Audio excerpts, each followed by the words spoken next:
Welcome, friends. I'm so glad you're here. Whether you're drifting towards sleep, unwinding after a long day, or simply looking for a quiet companion, you've found the right place. Before we begin, I'd love to know where in the world are you listening from. Perhaps you're wrapped in a blanket sitting by a softly lit window, or resting somewhere under an open sky. Wherever you are, I hope you're warm, comfortable, and ready to wander with me into the forgotten depths of human history, where ice and time have kept their secrets locked away for millennia. If you find peace or curiosity in these gentle stories, please consider liking the video, subscribing to the channel, or sharing it with someone who might need a moment of stillness too. And to those who have already joined along, thank you. The Earth keeps imperfect records of its human tenants. In the sediment layers that archaeologists sift through grain by grain, only the hardest materials survive stone tools worn smooth by ancient hands. Fragments of bone bleached white by centuries, the occasional charcoal smudge marking where fires once burned against the darkness. Everything softer dissolves into the patient earth-wooden posts that held up shelters, leather that wrapped tools, the organic architecture of daily life that might have risen into something resembling permanence. Time moves differently in archaeological scales. A single millennium long enough for civilizations to rise and fall appears as merely a thin band in the geological column, sometimes no thicker than a fingernail. Within that narrow space, researchers find scattered hints of human presence, a spear point here, a grinding stone there, fragments of pottery that once held water or grain. But between these artifacts stretches an ocean of silence, where the absence of evidence becomes its own kind of mystery. The ice sheets that covered much of the northern hemisphere during the Pleistocene epoch moved with the patience of geological time and the thoroughness of a cosmic eraser. As these glaciers advanced and retreated over hundreds of thousands of years, they scraped away entire landscapes, grinding bedrock to flour and redistributing the remains across continents. Any human settlements that lay in their path, permanent structures, ceremonial sites, the accumulated debris of generations vanished beneath tons of moving ice, their materials scattered like dust across the altered terrain. What strikes researchers as particularly haunting is how much of human prehistory remains locked beneath modern landscapes. Urban archaeologists working in city centres occasionally uncover stone foundations that predate written history by thousands of years, their original purpose lost to time. Each discovery raises the same quiet question. If humans were building substantial structures in this one spot that happened to remain undisturbed, what might they have constructed in the countless locations that glaciers scoured clean, or that now rest beneath centuries of accumulated sediment? The archaeological record preserves only what it chooses to preserve. Caves offer natural protection from the elements, which explains why so much of early human evidence comes from these limestone sanctuaries. But humans did not live exclusively in caves. They moved across open landscapes, following game and seasonal resources, building temporary camps and perhaps more permanent settlements in locations now lost to erosion, flooding, or simple burial beneath layers of wind-blown soil. The bias toward cave sites creates an illusion of primitive living, when in fact these may represent only emergency shelters or seasonal waypoints in much more complex settlement patterns. Modern dating techniques reveal that anatomically, modern humans emerged from Africa roughly 300,000 years ago, carrying with them the same cognitive capabilities that would eventually build the pyramids and land spacecraft on distant moons. For most of that vast time span, over 290,000 years, these humans left behind only scattered artifacts and the occasional skeleton, as if they existed in some kind of cultural suspended animation until agriculture suddenly awakened their civilizational potential around 10,000 years ago. This narrative gap seems almost absurd when considered against the backdrop of human ingenuity and adaptability. But the absence of preserved settlements does not necessarily indicate the absence of settlement. Wood rots, mud brick dissolves, organic materials return to the soil from which they came. Stone structures require significant social organization and abundant local resources conditions that may not have been necessary or available for groups whose architectural achievements utilized more perishable materials. Bamboo, reeds, animal hides, woven fibers, all of these could support sophisticated construction techniques that leave no trace for future archaeologists to discover. The silence in the archaeological record becomes particularly profound when researchers consider the cognitive sophistication required for the earliest known ceremonial sites. The ability to conceive, plan, and execute these massive undertakings implies social structures and organizational capabilities that likely developed over many generations of practice with smaller, less durable projects. Complex societies rarely emerge fully formed from cultural emptiness. They build upon accumulated traditions of cooperation, specialized labor, and shared symbolic understanding. Consider the mathematical precision required to track seasonal changes, predict animal migrations, or navigate across continents using only celestial observations. Early humans demonstrated these capabilities repeatedly, yet the archaeological record suggests they lived in small, nomadic bands with minimal material culture. The disconnect between evident intellectual capacity and apparent cultural simplicity hints at sophisticated knowledge systems that operated without leaving physical traces, oral traditions, performance practices, and organizational structures that existed entirely within human memory and social relationships. The preservation of organic materials depends on extraordinary circumstances: rapid burial in anaerobic conditions, extreme cold, or desert desiccation. Most human habitation occurs in temperate zones with active soil chemistry, where organic materials decay within decades or centuries. An entire civilization built from wood, leather, and fiber could flourish for thousands of years and leave no archaeological signature beyond the occasional stone tool or fire pit. Geological processes operate on scales that dwarf human timelines, but they unfold with relentless consistency. Rivers change course, burying ancient settlements beneath layers of alluvial sediment. Coastal areas subside or rise, placing former human habitation zones either underwater or high on eroded hillsides. Volcanic ash, while catastrophic for inhabitants, creates some of the best preservation conditions archaeologists encounter, but most human settlements existed far from volcanic activity, in stable river valleys and coastal plains that offered no such dramatic preservation events. The Ice Age itself represents one of the most significant barriers to understanding early human development. The Wisconsin glaciation, which ended roughly 11,700 years ago, locked vast amounts of water in continental ice sheets, lowering global sea levels by over 400 feet.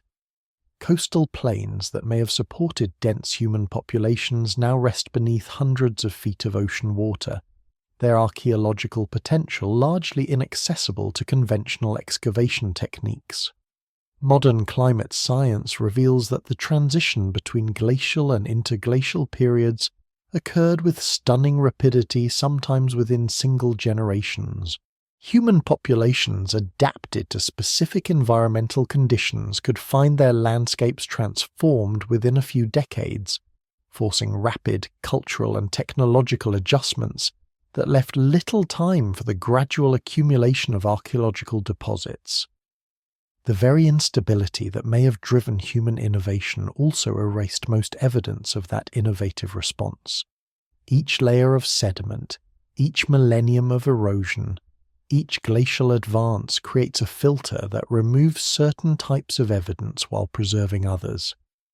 The archaeological record that survives to the present represents not a complete inventory of human activity, but rather the small fraction of material culture that happened to meet the precise conditions necessary for long-term preservation. In this context, the apparent simplicity of early human societies may reflect the limitations of archaeological preservation rather than the limitations of human capability. The last interglacial period, known to scientists as the Eemian, unfolded across Earth approximately 130,000 to 115,000 years ago, like a planetary exhale after millennia of ice-locked breath. Global temperatures rose several degrees above modern levels, and the great ice sheets that had dominated northern landscapes began their slow retreat toward the poles. Sea levels climbed steadily higher, eventually reaching points 15 to 20 feet above current coastlines, transforming the geography of continents and creating new inland seas where today's coastal cities would one day stand. In this warmer world, early humans, anatomically modern but culturally still mysterious to researchers, wandered along shorelines that now rest beneath hundreds of feet of ocean water. Archaeological evidence from this period remains frustratingly sparse, preserved only in a few elevated cave sites and inland locations that escaped subsequent glacial scouring. But the climatic conditions during the Eemian suggest possibilities for human development that challenge conventional narratives about the progression from primitive hunter-gatherers to complex civilizations. The forests of Europe during the last interglacial stretched further north than they had in hundreds of thousands of years. Oak, elm, and hazel grew in regions that would later become Arctic tundra, creating vast woodland corridors that connected populations across previously isolated territories. Archaeological sites from this period, though rare, reveal sophisticated tool technologies and evidence of long-distance trade networks. Humans were transporting high-quality stone materials hundreds of miles from their sources, suggesting not only extensive travel routes, but also cultural systems that valued specific materials enough to justify considerable effort in their acquisition. Ocean circulation patterns during the Eemian differed substantially from modern configurations, creating regional climates that have no contemporary analogues. The Mediterranean basin experienced more consistent rainfall, supporting lush vegetation in areas now dominated by drought-resistant scrub. North Africa, including much of what is now the Sahara Desert, received regular monsoon precipitation that sustained rivers, lakes, and grasslands teeming with game animals. Human populations expanded into these hospitable territories, but their archaeological traces have been buried beneath millennia of subsequent climate change and geological activity. The stability of the Eemian climate, lasting for roughly 15,000 years, provided multiple generations of humans with consistent environmental conditions, a luxury rarely available during the climatically volatile Pleistocene epoch. This stability may have allowed for cultural developments that required long-term planning and accumulated knowledge, sophisticated seasonal calendars, detailed understanding of animal behavior patterns, and perhaps even experimental approaches to plant cultivation that predated formal agriculture by tens of thousands of years. Rising sea levels during this period created island chains and archipelagos in regions now connected by dry land, potentially fostering the development of maritime technologies and navigation skills. The flooding of previously exposed continental shelves eliminated enormous areas of potential human habitation, along with any archaeological evidence these areas might have contained. Modern bathymetric surveys of these submerged landscapes reveal river valleys, lake beds, and topographic features that would have provided ideal conditions for human settlement, fresh water sources, defensible positions, and access to both terrestrial and marine resources.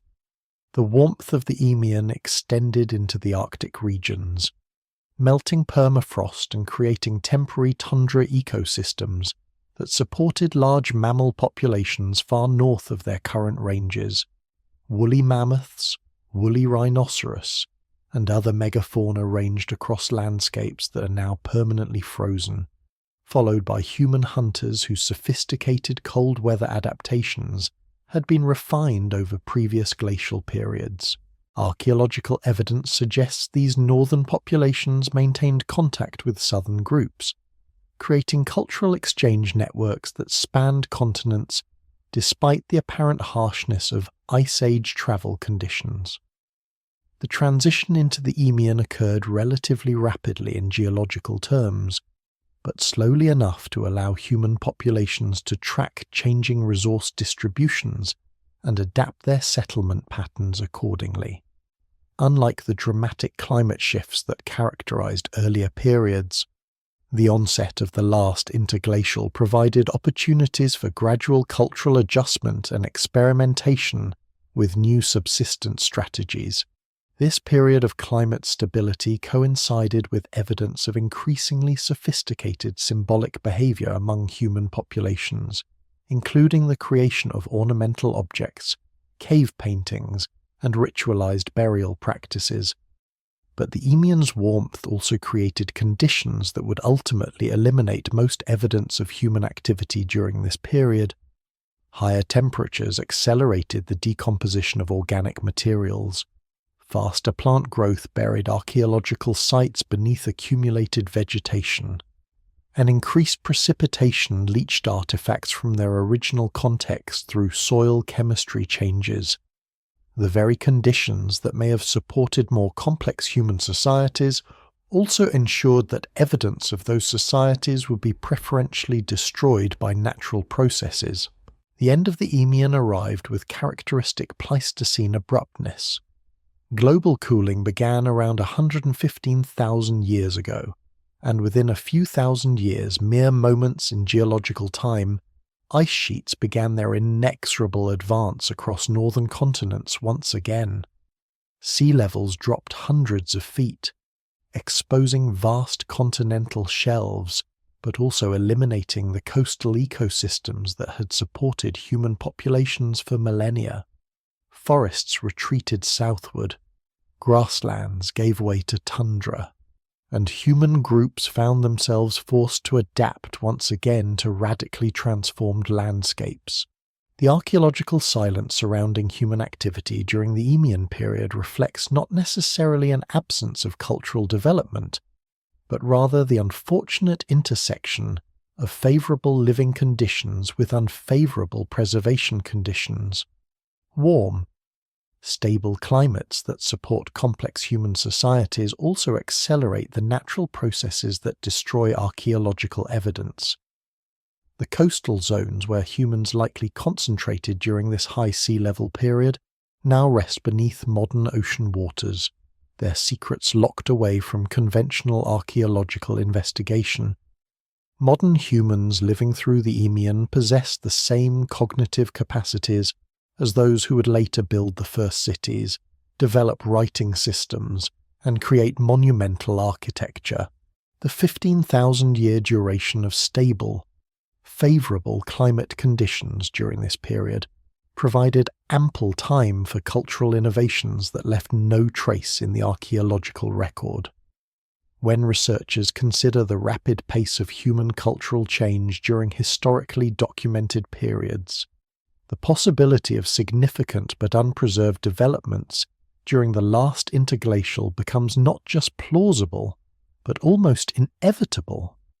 The mystery of the Eemian interglacial reminds researchers how much of human prehistory may be locked away beneath ocean waters, erased by glacial activity, or simply dissolved by the patient chemistry of deep time. Each Ice Age cycle creates and destroys evidence with equal efficiency, preserving random fragments while eliminating vast archives of human experience. Across the windswept landscapes of Africa, roughly 300,000 years ago, anatomically modern humans began their first tentative expansions beyond the continent that had nurtured their evolution.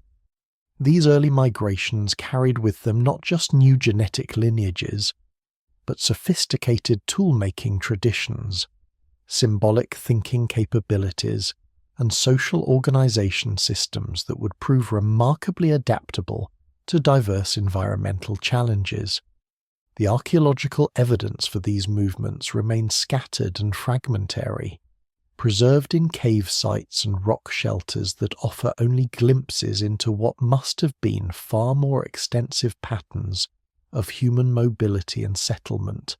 The timing of these early dispersals coincided with periods of favorable climate that opened corridors through previously inhospitable territories. The Sahara Desert, now a formidable barrier between sub-Saharan Africa and the Mediterranean world, periodically transformed into a green savanna dotted with lakes and rivers during orbital cycles that brought increased monsoon precipitation to North Africa. Archaeological sites from these humid phases reveal human populations moving freely across landscapes that would later become impassable wastelands, following game animals and seasonal resources across thousands of miles of grassland and woodland. Modern genetic studies reveal that these early human populations carried with them a remarkably sophisticated toolkit of cognitive capabilities, evidence for symbolic behavior, the use of ochre pigments, the creation of ornamental objects, the development of complex burial practices appears in African archaeological sites dating back over 100,000 years. These behaviors require abstract thinking, forward planning, and shared cultural systems that must have taken many generations to develop and refine. The sudden appearance of such sophisticated symbolic systems in the archaeological record suggests that the cognitive foundations for complex human societies emerge much earlier than previously thought. The routes taken by these pioneering human populations followed geographic corridors that are now submerged beneath rising seas or buried beneath millennia of sediment accumulation. The Red Sea, during periods of lowered sea level, narrowed to create land bridges that connected Africa with the Arabian Peninsula.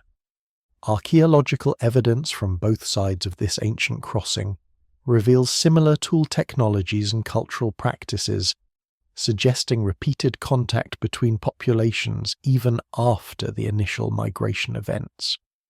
But the coastal routes that may have supported the largest human populations during these early dispersals now rest beneath hundreds of feet of ocean water.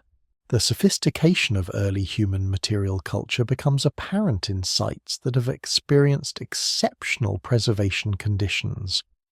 Stone tools from African sites dating to 200,000 years ago demonstrate complex manufacturing sequences that require detailed knowledge of raw material properties, sophisticated motor skills, and the ability to envision finished products before beginning the manufacturing process. These cognitive demands suggest that early humans possessed not just the technical abilities needed for complex tool-making, but also the social systems necessary to transmit this knowledge across generations through teaching and practice. Evidence for long-distance transport of materials appears surprisingly early in the human archaeological record. Obsidian from specific volcanic sources has been found in sites hundreds of miles from the nearest possible source, indicating either extensive individual travel or trade networks that connected distant populations. The social implications of such material transport go far beyond simple economic exchange. They suggest shared systems of value, reciprocal relationships between groups, and the kind of forward planning necessary to organize journeys across dangerous and unfamiliar territories. The environmental challenges faced by early human migrants would have required constant adaptation and innovation, Each new landscape presented different resource distributions, seasonal patterns, and potential hazards that demanded flexible responses from small populations operating far from familiar territories. Archaeological evidence suggests that these adaptations occurred remarkably quickly, with new tool technologies and subsistence strategies appearing within centuries of human arrival in previously unoccupied regions. This rapidity of cultural change hints at sophisticated learning systems and information-sharing networks that operated within and between human groups. But the archaeological record from this period also reveals puzzling gaps and inconsistencies that challenge simple narratives of steady human expansion and development. Sites with evidence of sophisticated tool technologies and symbolic behavior are often followed by periods of apparent cultural simplification, as if complex knowledge systems periodically disappeared from the archaeological record. These gaps may reflect sampling biases in archaeological preservation, population movements that took humans away from areas with good preservation conditions, or genuine periods of cultural disruption caused by environmental changes or demographic pressures.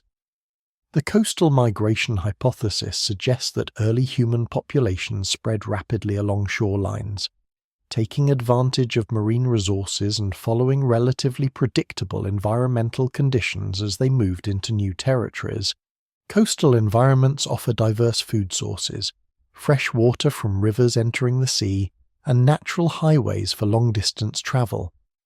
But these same coastal zones have been repeatedly flooded and exposed by changing sea levels throughout the Pleistocene, eliminating most direct evidence for early coastal adaptations and leaving researchers to infer their existence from scattered inland sites and modern genetic distributions. The development of language capabilities among early human populations remains one of the most significant mysteries in human evolution. The complex social coordination required for long-distance migrations, sophisticated tool manufacturing, and symbolic behavior systems all suggest that early humans possessed advanced communication abilities, but language itself leaves no direct archaeological trace. The timing of language evolution remains hotly debated among researchers, with estimates ranging from over 500,000 years ago to as recently as 50,000 years ago, a range that encompasses most of the period during which modern humans were expanding across the globe. Archaeological evidence from early human sites reveals not just individual creativity, but coordinated group activities that required planning, role specialization, and shared goals. Hunting sites show evidence of sophisticated strategies for capturing large game animals, including the construction of hunting blinds, the coordination of multiple hunters, and the processing of carcasses using specialized tool sets. These activities required not just individual skill, but social systems capable of organizing collective action and distributing the results according to cultural rules and expectations. The mystery deepens when researchers consider the apparent technological stasis that characterized much of early human prehistory. Despite possessing the cognitive capabilities for innovation and adaptation, human populations seem to have maintained relatively stable tool technologies and subsistence strategies for tens of thousands of years at a time. This stability may reflect successful adaptations to stable environments, but it also suggests that the rapid cultural change that characterizes more recent human history was not inevitable, but rather required specific conditions that were not always present in early human societies. Each archaeological discovery from this early period of human expansion raises as many questions as it answers, revealing glimpses of sophisticated capabilities while highlighting the vast gaps that remain in our understanding of early human societies 10,000 years ago. The Sahara Desert did not exist as the vast expanse of sand and stone that stretches across North Africa today. Instead, this region bloomed with rivers and lakes, grasslands and scattered forests, supporting one of the most complex hunter-gatherer societies ever documented by archaeologists. The transformation from green savanna to barren desert occurred with startling rapidity in geological terms, driven by orbital cycles that shifted monsoon patterns and gradually reduced the precipitation that had sustained this verdant landscape for thousands of years. The archaeological sites scattered across what is now empty desert reveal the remnants of a sophisticated culture that flourished during this humid period, known to researchers as the African Humid Period or Holocene Wet Phase. Rock art galleries stretching for miles across cliff faces depict not just the large game animals that roamed these ancient grasslands — elephants, giraffes, hippopotamuses, and crocodiles — but also scenes of daily life that suggest complex social organization, ceremonial activities, and artistic traditions that persisted for millennia. The sheer scale and consistency of these artistic productions indicate not casual decoration, but sustained cultural investment in symbolic expression. Lake Mega Chad, during its maximum extent, covered an area larger than the Caspian Sea, supporting fishing communities whose sophisticated boat-building technologies are preserved in rock art and archaeological remains. The lake's shores were dotted with permanent settlements that show evidence of specialized craft production, long-distance trade networks, and social hierarchies that rivaled those of early agricultural societies developing simultaneously in other parts of the world. Pottery fragments from these sites reveal not just functional containers, but decorated vessels that suggest ceremonial uses and aesthetic preferences that were maintained across generations. The rivers that fed Lake Mega Chad and other Saharan water bodies followed courses that are now marked only by fossil river valleys visible in satellite imagery. These ancient waterways connected diverse ecosystems and human populations across thousands of miles, creating corridors for cultural exchange and population movement that had no equivalent in later, more arid periods. Archaeological evidence suggests that materials, ideas, and possibly people moved along these river networks with a frequency and scale that challenges assumptions about the isolation of ancient African populations. The gradual desiccation of the Sahara beginning around 8,000 years ago forced massive population movements as formerly fertile regions transformed into increasingly inhospitable desert. But this climatic transition occurred slowly enough that human populations had time to adapt their subsistence strategies, modify their settlement patterns, and in some cases develop technological innovations that allowed them to persist in increasingly marginal environments. Archaeological sites from the transitional period show evidence of intensified resource processing, the development of water storage technologies, and the adoption of more mobile lifestyles as permanent settlements became unsustainable. The speed of environmental change during the final stages of Saharan desiccation may have compressed centuries of cultural development into mere decades. As reliable water sources dwindled, competing groups would have been forced into increasingly close contact around the remaining lakes and rivers, creating conditions that could have accelerated technological innovation, social stratification, and possibly even the development of proto-urban settlements. But the archaeological evidence for such developments remains tantalizingly incomplete, preserved only in scattered sites that escaped subsequent burial beneath wind-blown sand.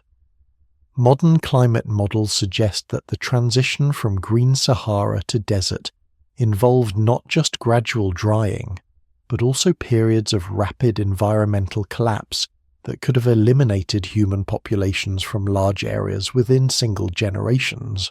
The archaeological record shows evidence of site abandonment and population aggregation around remaining water sources, but the final chapters of human occupation are often missing from the preserved record. Sites that were occupied for thousands of years during the humid period show sudden abandonment layers, above which no human artifacts appear until much later periods when different populations moved into the region.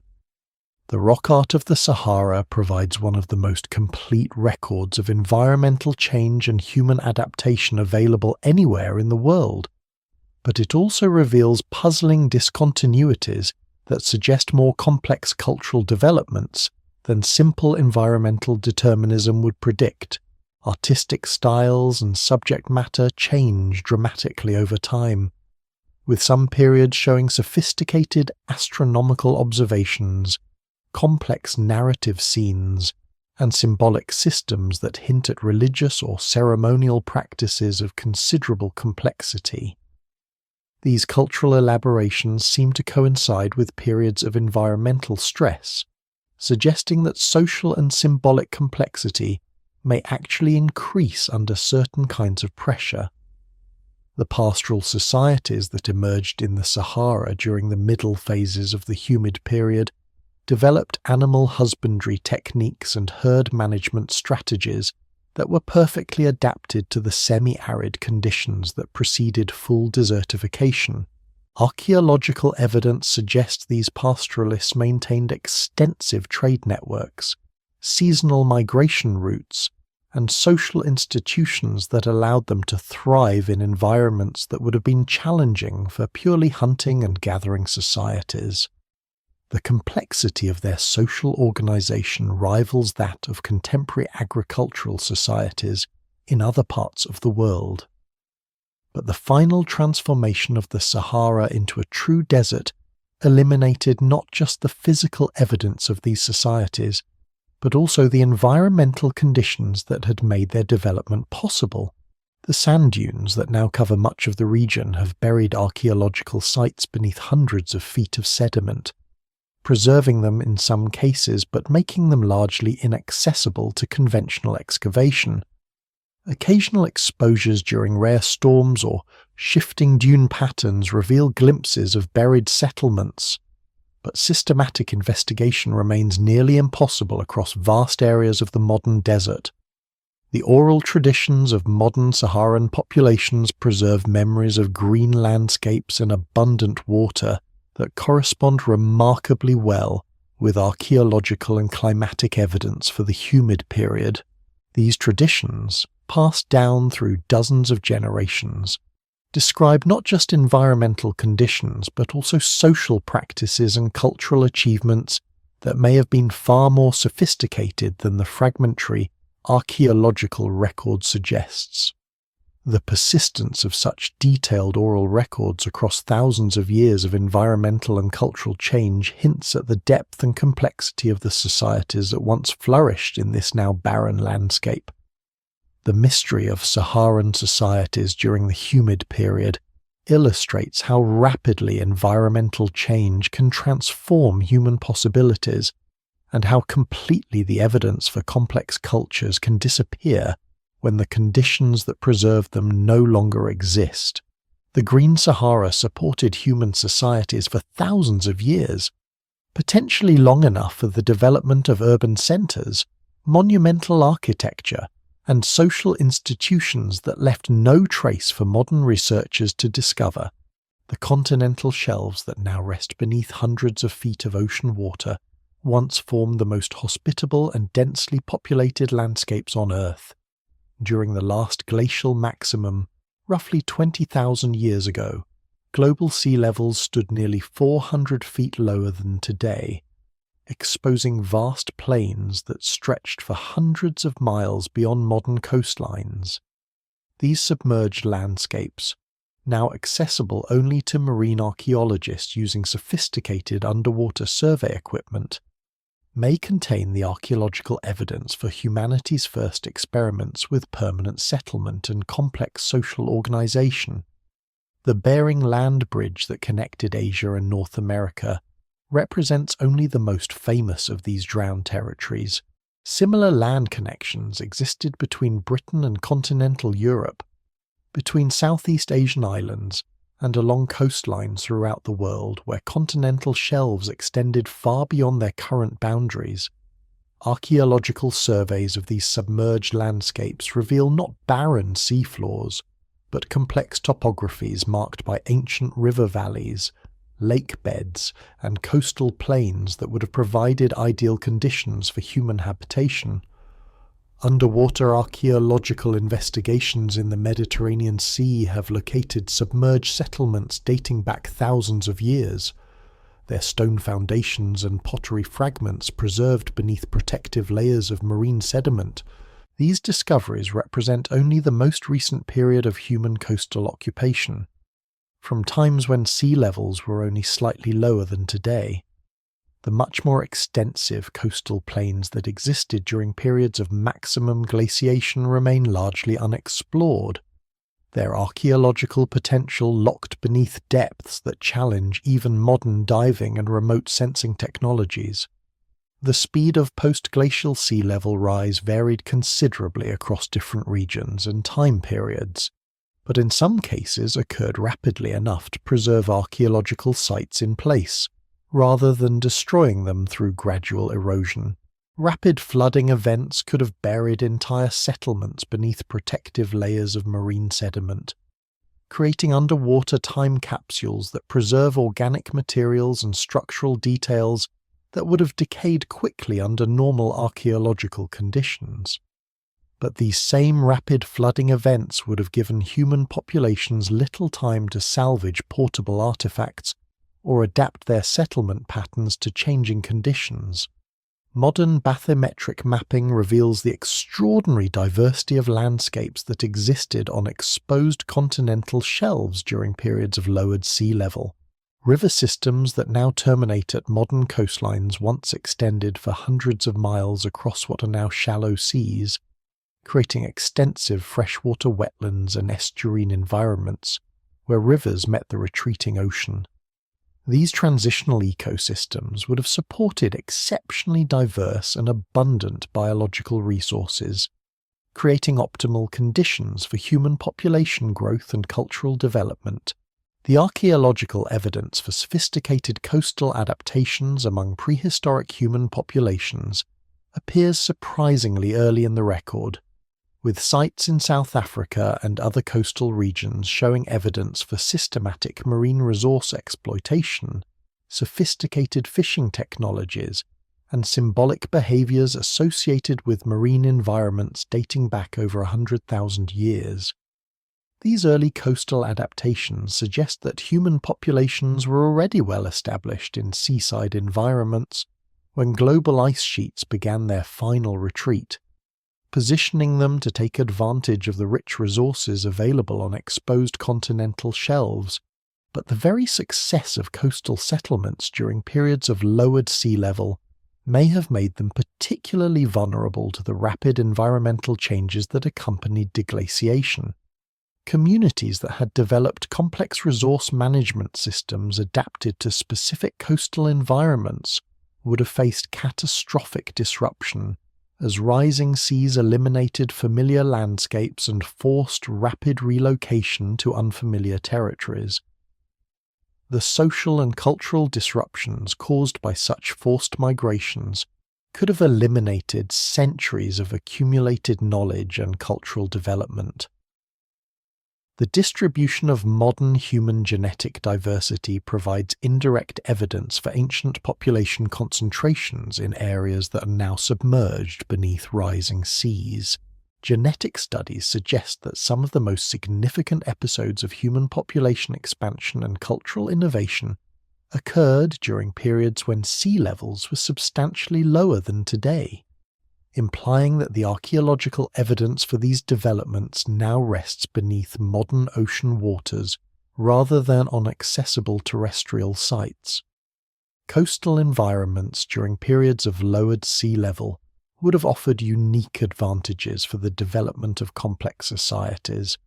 The interface between terrestrial and marine resources provided diverse subsistence options that could support larger and more stable populations than purely land-based or purely marine economies. The linear nature of coastlines created natural corridors for long-distance travel and cultural exchange, while coastal topography often provided defensible locations for permanent settlements. These environmental advantages may have fostered social innovations and cultural developments that left no trace in the terrestrial archaeological record. The preservation conditions on submerged continental shelves vary dramatically depending on local geological and oceanographic conditions. Some areas experience active sediment deposition that could preserve archaeological sites beneath protective layers, while others are subject to strong currents and wave action that would destroy surface archaeological remains. The challenge for marine archaeologists lies in identifying areas where preservation conditions and accessibility combine to make underwater investigation feasible, a combination that exists in only a small fraction of potentially significant submerged landscapes. Recent technological advances in underwater archaeology have begun to reveal the potential richness of submerged archaeological sites, but the scale of investigation required to systematically survey exposed continental shelves far exceeds current research capabilities. The few underwater sites that have been intensively studied reveal sophisticated settlement patterns, complex artifact assemblages, and evidence for cultural continuity spanning thousands of years, suggesting that much larger and more complex archaeological records await discovery in deeper and more challenging underwater environments. The irony of submerged archaeology lies in the fact that rising sea levels, while destroying coastal archaeological sites through flooding, also create the anaerobic conditions necessary for exceptional preservation of organic materials, wooden structures, leather artifacts, plant remains, and other organic materials that would have decayed rapidly under normal terrestrial conditions can survive for thousands of years in marine sediments, providing detailed insights into aspects of ancient life that are rarely preserved in conventional archaeological contexts. The lost landscapes beneath modern oceans may contain not just individual archaeological sites, but entire cultural sequences that document human responses to the most significant environmental changes in recent geological history. The transition from glacial to interglacial conditions forced massive population movements, technological adaptations, and social reorganizations that shaped the development of human societies worldwide. But most of the archaeological evidence for these transformations now rests beneath hundreds of feet of seawater, 12,900 years ago. The Earth's climate system underwent one of the most dramatic transitions in recent geological history, plunging the planet back into near-glacial conditions with a suddenness that defied the gradual warming trend that had characterized the previous several thousand years. This climatic reversal, known to scientists as the Younger Dryas period, lasted for approximately 300 years and created environmental conditions so harsh that they may have erased centuries of human cultural development across vast regions of the Northern Hemisphere. The onset of the Younger Dryas occurred with shocking rapidity, with some ice core records suggesting that average temperatures in the North Atlantic region dropped by as much as 15 degrees Celsius within a single decade. Such rapid climate change would have created catastrophic conditions for human populations, adapted to the gradually warming world of the late Pleistocene, forcing immediate adaptations in subsistence strategies, settlement patterns, and social organization that left little time for the careful preservation of cultural achievements accumulated over previous generations.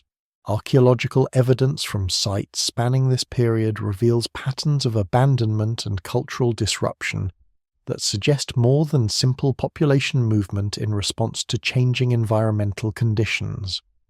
Complex hunter-gatherer societies that had developed sophisticated technologies and social institutions during the warming period preceding the Younger Dryas show evidence of sudden cultural simplification, as if the knowledge systems that supported their complexity had been disrupted or lost entirely.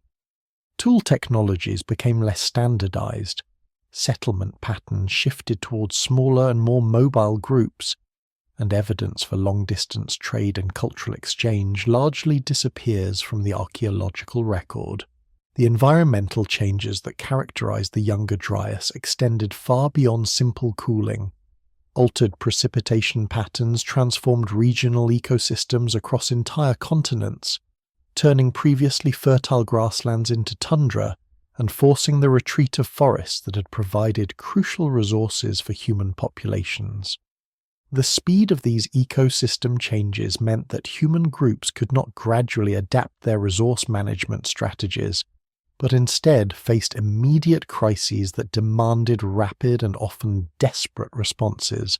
Ice sheets that had been retreating for thousands of years began advancing again across northern landscapes, grinding away archaeological sites and redistributing sediments in ways that would have eliminated most traces of human activity from the affected regions.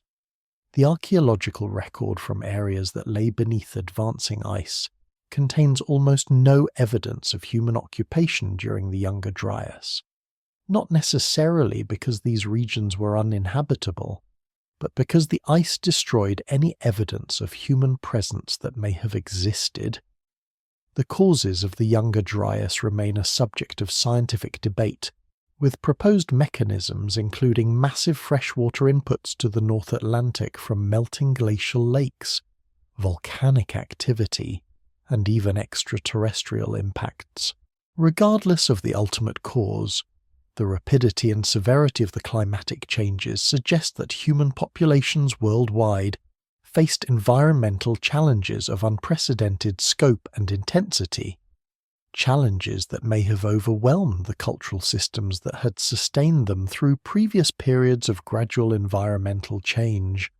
Modern climate models indicate that the Younger Dryas created not just colder conditions, but also increased climatic variability that would have made long-term planning and resource management extremely difficult for human societies. Seasonal patterns became less predictable. Extreme weather events occurred more frequently, and the reliability of traditional food sources fluctuated from year to year in ways that would have challenged even the most sophisticated environmental knowledge systems developed by human societies. Archaeological sites that span the transition into and out of the Younger Dryas reveal evidence of technological innovation and cultural adaptation, but also suggest that these adaptations came at considerable cost to existing social systems. Sites that show evidence of artistic production, ceremonial activities, and complex social organization during the pre-Younger Dryas period often show dramatic reductions in these activities during the Cold period, as if the energy and resources necessary to maintain complex cultural systems had been redirected toward immediate survival needs. The end of the Younger Dryas occurred as abruptly as its beginning, with ice core evidence suggesting that normal interglacial conditions returned within a matter of decades around 11,700 years ago. But the human societies that emerged from this climatic ordeal were fundamentally different from those that had entered it, with simplified technologies, altered settlement patterns, and social institutions that bore little resemblance to their predecessors. The cultural discontinuities observed across the Younger Dryas boundary suggest that this period may have functioned as a great reset for human societies across much of the Northern Hemisphere. The timing of the Younger Dryas coincides with the end of the Pleistocene megafauna extinctions in many regions, suggesting that the environmental pressures of this period may have been sufficient to eliminate not just large animal species, but also the human cultural systems that had co-evolved with these animals over thousands of years.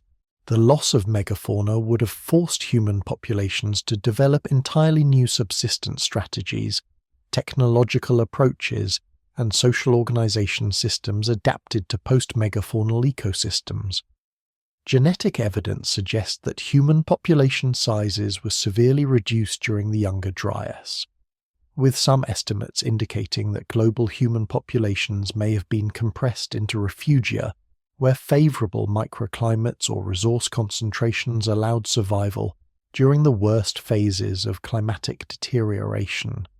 Such severe population bottlenecks would have created ideal conditions for the loss of cultural knowledge, as specialised skills and information systems would have disappeared with the individuals and communities that maintained them.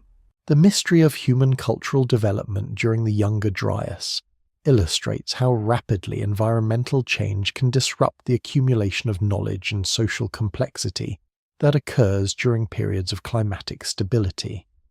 Archaeological evidence suggests that the human societies that had developed during the warming period leading up to the Younger Dryas were approaching levels of complexity that would later characterize early agricultural societies. But this development was interrupted by environmental changes so severe that most evidence of their achievements was eliminated. The Younger Dryas may represent not just a climatic anomaly, but a demonstration of how quickly environmental change can erase cultural development and force human societies back to simpler organizational forms. The archaeological silence that characterizes much of this period may reflect not the absence of human activity, but rather the elimination of most evidence for that activity by environmental conditions too severe to allow normal preservation processes to operate effectively. On a windswept hilltop in southeastern Turkey, archaeologists have uncovered what may be the most revolutionary discovery in the study of human prehistory, Göbekli Tepe, a complex of massive stone circles that predates agriculture, pottery, and all other known examples of monumental architecture by thousands of years. The site's oldest structures, carved from limestone blocks weighing up to 20 tons and decorated with intricate reliefs of animals and abstract symbols, were constructed approximately 11,500 years ago by people who supposedly lived in small, mobile bands and possessed only the simplest technologies. The implications of Göbekli Tepe extend far beyond its impressive physical remains. The construction of these megalithic structures would have required the coordinated labour of hundreds of individuals over extended periods, suggesting social organisation capabilities that challenge conventional narratives about the gradual development of complex human societies. The precision of the stone carving, the sophistication of the architectural planning, and the apparent ritual significance of the site all point toward cultural achievements that seem incongruous with the archaeological record of contemporary human societies in other regions. The stone pillars at Göbekli Tepe, some standing over 15 feet high, are arranged in precise circular formations that demonstrate not only advanced engineering capabilities, but also shared symbolic systems sophisticated enough to guide the construction of multiple similar structures across the site. The carved reliefs that decorate these pillars depict a bestiary of animals, lions, boars, foxes, snakes, and birds rendered with artistic skill that rivals the cave paintings of much later periods and suggests aesthetic traditions that must have developed over many generations of practice and refinement. Modern excavations at the site have revealed only a small fraction of the total complex, with ground-penetrating radar indicating dozens of additional stone circles buried beneath accumulated sediment. The scale of construction implied by these surveys suggests that Göbekli Tepe may have functioned as a regional ceremonial centre that drew participants from across a vast area, requiring not only local organisation but also long-distance communication and coordination between scattered human populations. The astronomical alignments observed in some of the stone circles at Göbekli Tepe indicate that the builders possessed sophisticated observational knowledge of celestial cycles and the mathematical skills necessary to translate these observations into architectural form. Such knowledge systems require not only individual expertise, but also institutional mechanisms for preserving and transmitting complex information across generation social capabilities that seem far in advance of what archaeologists would expect from hunter-gatherer societies of this time period. The mystery deepens when researchers consider the apparent abandonment of Göbekli Tepe around 8,000 years ago, coinciding roughly with the development of agricultural societies in the surrounding region. Rather than being destroyed by natural processes or military action, the site appears to have been deliberately buried beneath thousands of tons of carefully placed fill material, as if the builders or their descendants had decided to permanently conceal their monumental achievements. This intentional burial preserved the site with exceptional completeness, but also raises profound questions about the cultural changes that motivated such a dramatic act. The construction techniques employed at Göbekli Tepe required not only sophisticated planning and engineering skills, but also the organizational capabilities necessary to quarry, transport, and erect massive stone blocks using only the tools and technologies available to Neolithic populations. Modern experimental archaeology has demonstrated that such construction is theoretically possible using stone tools, wooden levers, and rope technologies. But the coordination required to accomplish this work suggests social institutions far more complex than those typically associated with pre-agricultural societies. Archaeological evidence from the broader region surrounding Göbekli Tepe reveals a landscape dotted with smaller but similarly constructed stone circles and ceremonial sites, suggesting that the techniques and symbolic systems employed in the construction of the main complex were part of a widespread cultural tradition that extended across much of southeastern Anatolia during the early Holocene period. The distribution of these sites implies not isolated cultural development, but rather extensive communication networks that connected communities across hundreds of miles of rugged terrain. The animal imagery carved into the pillars at Göbekli Tepe provides insights into the environmental conditions and symbolic systems of its builders, but also raises questions about the relationship between artistic representation and social organization. The consistent artistic style observed across multiple construction phases suggests not individual artistic expression, but rather shared cultural standards maintained by specialized craftspeople whose skills were valued and preserved by the community that commissioned their work. The deliberate burial of Göbekli Tepe eliminated not only the physical structures but also the cultural context that had given them meaning, leaving modern researchers to speculate about the social institutions, religious practices, and knowledge systems that had made such monumental construction possible. The archaeological record from the site provides abundant evidence for sophisticated technical capabilities, but offers few clues about the cultural motivations that inspired such massive investments of time and energy in purely symbolic construction. Modern interpretations of Göbekli Tepe have focused primarily on its implications for understanding the transition from hunter-gatherer to agricultural societies, but the site may also represent evidence for cultural complexity that developed independently of agricultural intensification. The builders of Göbekli Tepe appear to have achieved levels of social organization and symbolic sophistication that were maintained for thousands of years without reliance on food production technologies, suggesting alternative pathways to cultural complexity that left little trace in the conventional archaeological record. The discovery of Göbekli Tepe has forced archaeologists to reconsider fundamental assumptions about the relationship between subsistence strategies and social complexity. But it has also highlighted how much of human cultural development may have occurred in forms that left no permanent trace for modern researchers to discover. If hunter-gatherer societies were capable of organizing and executing projects of this scale and sophistication, 11,500 years ago?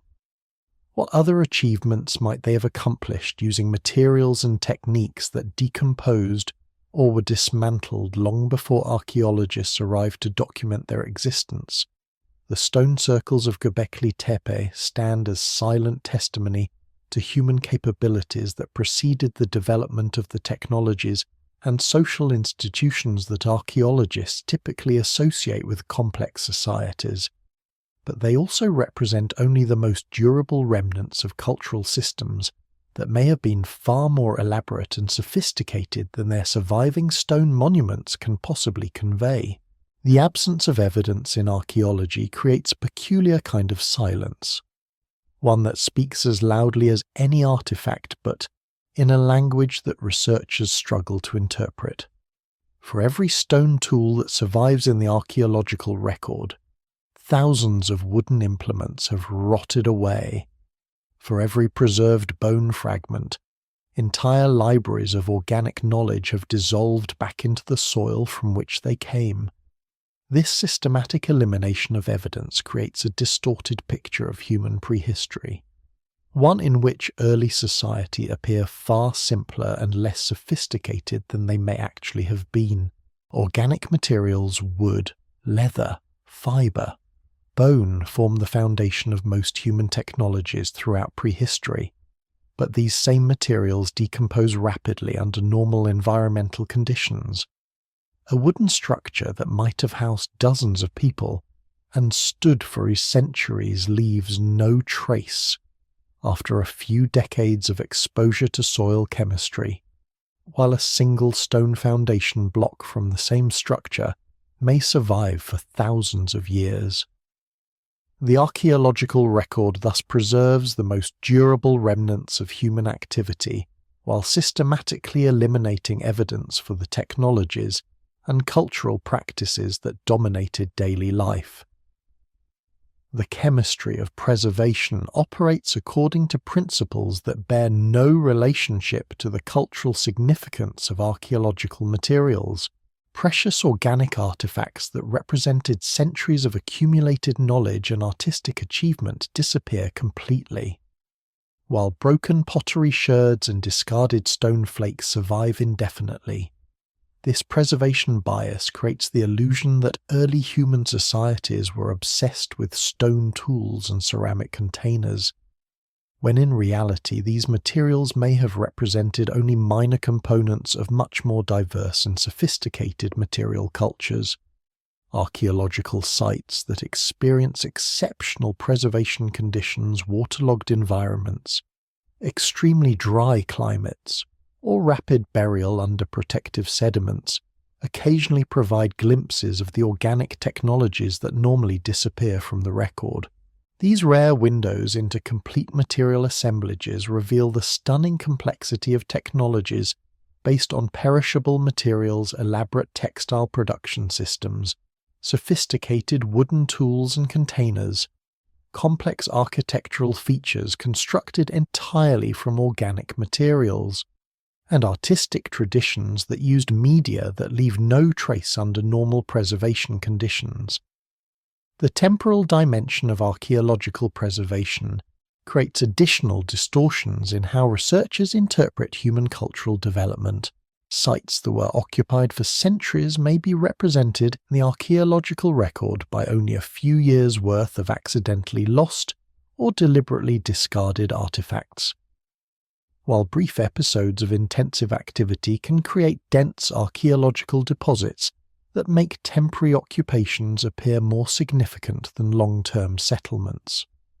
The relationship between archaeological visibility and cultural importance follows no predictable pattern. Stone structures require abundant local stone resources, specialized knowledge of construction techniques, and social organization capable of coordinating complex construction projects. But many highly sophisticated societies may have achieved similar functional and symbolic goals using architectural technologies based entirely on organic materials that left no archaeological trace.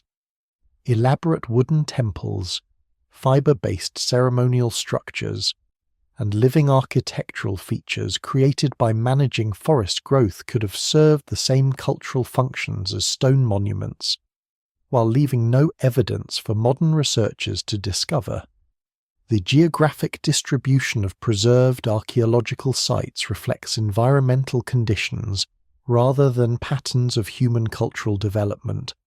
Caves and rock shelters provide natural protection from the elements, which explains why so much evidence for early human activity comes from these environments. But the overrepresentation of cave sites in the archaeological record creates the misleading impression that early humans lived primarily in caves, when in fact most human activity probably occurred in open environments that offered no natural preservation advantages. Modern experimental archaeology has demonstrated that sophisticated technologies can be developed using entirely organic materials and traditional techniques. But these same experiments also reveal how quickly such technologies disappear when maintenance and replacement cease. A complex organic toolkit that might have taken generations to develop and refine can vanish completely within a few seasons if not actively maintained, leaving no trace for archaeologists to discover even decades later. The loss of organic archaeological evidence extends beyond material artifacts to include the knowledge systems that created and maintained these technologies. Traditional ecological knowledge, craft production techniques, and artistic practices that required no permanent material expression could have reached extraordinary levels of sophistication while leaving no archaeological signature whatsoever. Entire intellectual traditions may have flourished and disappeared without creating any evidence that modern researchers can identify or interpret.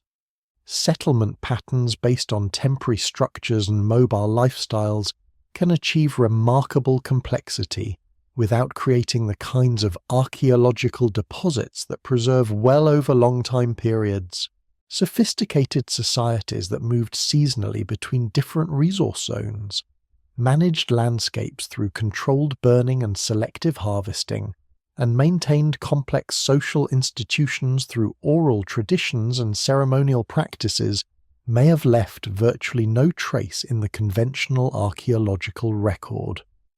The archaeological preservation of complex sites often depends on catastrophic events that bury settlements rapidly under protective layers of sediment or debris. But such catastrophic preservation events are rare and geographically restricted, meaning that the vast majority of archaeological sites experience gradual degradation that selectively removes organic materials while leaving only the most durable artifacts. The archaeological record thus represents not a random sample of human cultural achievement, but rather the small fraction of material culture that happened to be made from durable materials and experienced exceptional preservation conditions. The development of new archaeological techniques, ground-penetrating radar, chemical analysis of soils, microscopic examination of sediments has begun to reveal evidence for human activity in sites that appeared archaeologically sterile using traditional excavation methods. These technological advances suggest that many sites dismissed as unimportant or unoccupied may actually contain subtle but significant evidence for human activity that was previously undetectable. The silence in the archaeological record may thus represent not the absence of human cultural achievement, but rather the systematic elimination of most evidence for that achievement by the natural processes that operate over archaeological timescales. The few glimpses of organic technologies and complex cultural practices that survive in exceptional preservation contexts suggest that the human societies visible in the conventional archaeological record represent only the tip of an iceberg of cultural sophistication that has been largely erased by the passage of time. Beneath the grey waters of the North Sea lies one of the most significant lost landscapes in human prehistory Doggerland, a vast plain that once connected Britain to continental Europe and supported thriving human populations for thousands of years before rising seas claimed it forever. This drowned country, now accessible only to marine archaeologists and fishing crews who occasionally dredge up ancient artifacts in their nets, may have been home to some of the most sophisticated hunter-gatherer societies ever to develop in northern Europe during the last glacial maximum, when ice sheets locked away enormous quantities of ocean water. Doggerland stretched across what is now the southern North Sea, encompassing an area roughly the size of modern Britain. This exposed landscape was not a barren plain, but rather a diverse environment of rolling hills, river valleys, lakes, and marshlands that provided ideal conditions for human habitation. Archaeological evidence suggests that this region supported dense human populations who developed complex technologies and social institutions adapted to the unique opportunities and challenges of this riverine landscape. The topography of drowned Doggerland, revealed through detailed bathymetric surveys and seismic profiling, shows a landscape dominated by the courses of ancient rivers the Thames, Rhine, and numerous smaller waterways that converged in what is now the central North Sea before flowing north toward the Arctic Ocean. These river systems created natural highways for human travel and trade, connecting populations across hundreds of miles and facilitating the exchange of materials, ideas, and cultural practices throughout northern Europe. Modern fishing operations in the North Sea regularly recover artifacts from the submerged landscapes of Doggerland, including sophisticated stone tools, worked bone implements, and occasional human remains that provide tantalizing glimpses into the lives of these drowned societies. The distribution of these accidentally discovered artifacts suggests that human occupation of Doggerland was both extensive and intensive, with settlements scattered throughout the region rather than concentrated only in the most favourable locations. The gradual submergence of Doggerland occurred over several thousand years as global ice sheets melted and sea levels rose. But the final stages of this process may have been accelerated by catastrophic events that eliminated the last human populations before they could adapt to rapidly changing conditions. Geological evidence suggests that massive tsunamis triggered by underwater landslides off the coast of Norway may have swept across the remaining low-lying areas of Doggerland around 200 years ago, drowning the final communities and leaving no time for organised evacuation or cultural preservation. The environmental conditions that existed in Doggerland during its final millennia of human occupation were particularly favourable for the development of complex hunter-gatherer societies. The convergence of multiple river systems created extensive wetland environments that supported exceptional biodiversity, providing reliable sources of fish, waterfowl, and aquatic plants that could sustain large human populations without requiring agricultural intensification. Archaeological evidence from contemporary sites in surrounding regions suggests that the inhabitants of Doggerland developed sophisticated fishing technologies, watercraft construction techniques, and wetland management practices that allowed them to thrive in these aquatic environments. The loss of Doggerland represents not just the submergence of a landscape, but the elimination of entire cultural traditions that had developed in response to the unique environmental conditions of this riverine plain. The specialized knowledge systems that allowed human populations to navigate complex river networks, manage seasonal flooding cycles, and exploit the diverse resources of wetland environments disappeared along with the populations that maintained them, leaving no trace for archaeologists to study or reconstruct. Genetic studies of modern European populations reveal evidence for significant population movements and cultural changes that coincide with the final submergence of Doggerland, suggesting that the drowning of this landscape forced massive human migrations that reshaped the demographic and cultural patterns of northern Europe. the survivors of Doggerland's submergence would have carried with them not only genetic heritage but also cultural knowledge adapted to environments that no longer existed, creating refugee populations whose traditional practices were suddenly irrelevant to their new surroundings. The few artifact assemblages recovered from Doggerland reveal technological traditions that were both sophisticated and distinctive, suggesting that the isolated position of this landscape during certain periods may have fostered unique cultural developments that differed from contemporary societies in surrounding regions. Tool technologies show evidence of specialized adaptations to aquatic environments, while the occasional recovery of decorated objects suggests artistic traditions and symbolic practices that paralleled but differed from those known from terrestrial archaeological sites. The preservation conditions on the submerged landscapes of Doggerland vary dramatically, depending on local sediment deposition patterns and ocean current regimes. Some areas have been scoured clean by tidal currents and storm waves, eliminating all traces of human occupation, while others have been protected by thick layers of marine sediments that may preserve complete archaeological sites in exceptional detail. The challenge for marine archaeologists lies in identifying areas where preservation conditions and accessibility combine to make systematic investigation feasible. Recent advances in underwater archaeological techniques have begun to reveal the potential richness of Doggerland's submerged archaeological record. But the scale of investigation required to systematically survey this vast drowned landscape far exceeds current research capabilities. The few targeted investigations that have been conducted reveal complex site distributions, sophisticated artifact assemblages, and evidence for cultural continuity spanning thousands of years, suggesting that much larger and more significant archaeological records await discovery beneath the waters of the North Sea.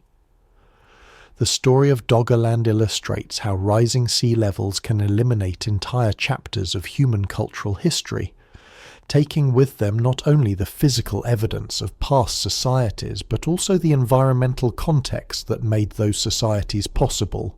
The cultural achievements of Doggerland's inhabitants, their technologies, social institutions, and knowledge systems vanished along with the landscapes that had shaped their development, leaving only scattered artifacts and genetic traces to hint at the complexity of the human societies that once flourished on this drowned plain. The silence of Doggerland's submerged archaeological sites reminds researchers how much of human prehistory may rest beneath modern ocean waters, preserved in some cases but largely inaccessible to conventional archaeological investigation, waiting for technological advances and research priorities that may someday allow the systematic exploration of these drowned worlds and the recovery of their lost human stories. The traditional image of prehistoric hunter-gatherers as simple nomadic bands with minimal material culture has been systematically dismantled by archaeological discoveries that reveal sophisticated societies capable of remarkable technological and artistic achievements. Recent excavations at sites throughout the world have uncovered evidence for complex astronomical observations, elaborate artistic traditions, long-distance trade networks, and social institutions that rival those of later agricultural societies in their complexity and sophistication. The cave paintings at Lascaux, Chauvet, and dozens of other sites across Europe demonstrate not casual artistic expression, but sustained cultural traditions that persisted for thousands of years and required specialized knowledge, sophisticated techniques, and shared symbolic systems. The artistic quality of these paintings rivals the work of any historical period, while the consistent iconography and stylistic conventions observed across widely separated sites suggest communication networks and cultural institutions capable of maintaining artistic standards across vast geographic distances and extended time periods. Archaeological investigations of hunter-gatherer settlement patterns reveal not random wandering, but carefully planned seasonal rounds that demonstrate detailed environmental knowledge and sophisticated resource management strategies. Sites in Australia show evidence for systematic landscape management through controlled burning that maintained optimal conditions for both human subsistence and ecosystem diversity. Similar evidence from North America suggests that hunter-gatherer societies actively managed forest compositions, maintained travel corridors, and enhanced the productivity of wild plant communities through techniques that required generations of accumulated knowledge and coordinated community action. The astronomical alignments observed at hunter-gatherer ceremonial sites demonstrate mathematical and observational capabilities that challenge assumptions about the intellectual achievements of pre-agricultural societies. Stone circles, cave paintings, and carved rock surfaces throughout the world show evidence for precise observations of celestial cycles, complex calendar systems, and mathematical relationships that required not only individual genius, but also institutional mechanisms for preserving and transmitting sophisticated knowledge across generations. Trade networks established by hunter-gatherer societies spanned continents and persisted for thousands of years, moving materials, ideas, and cultural practices across distances that modern researchers are only beginning to appreciate. Obsidian from specific volcanic sources has been found in archaeological sites thousands of miles from the nearest possible source, while distinctive tool technologies and artistic styles spread across entire continents with a consistency that suggests not casual cultural contact, but systematic exchange relationships maintained over many generations. The social institutions required to maintain these extensive trade networks and cultural connections would have been far more complex than the simple kinship systems typically attributed to hunter-gatherer societies.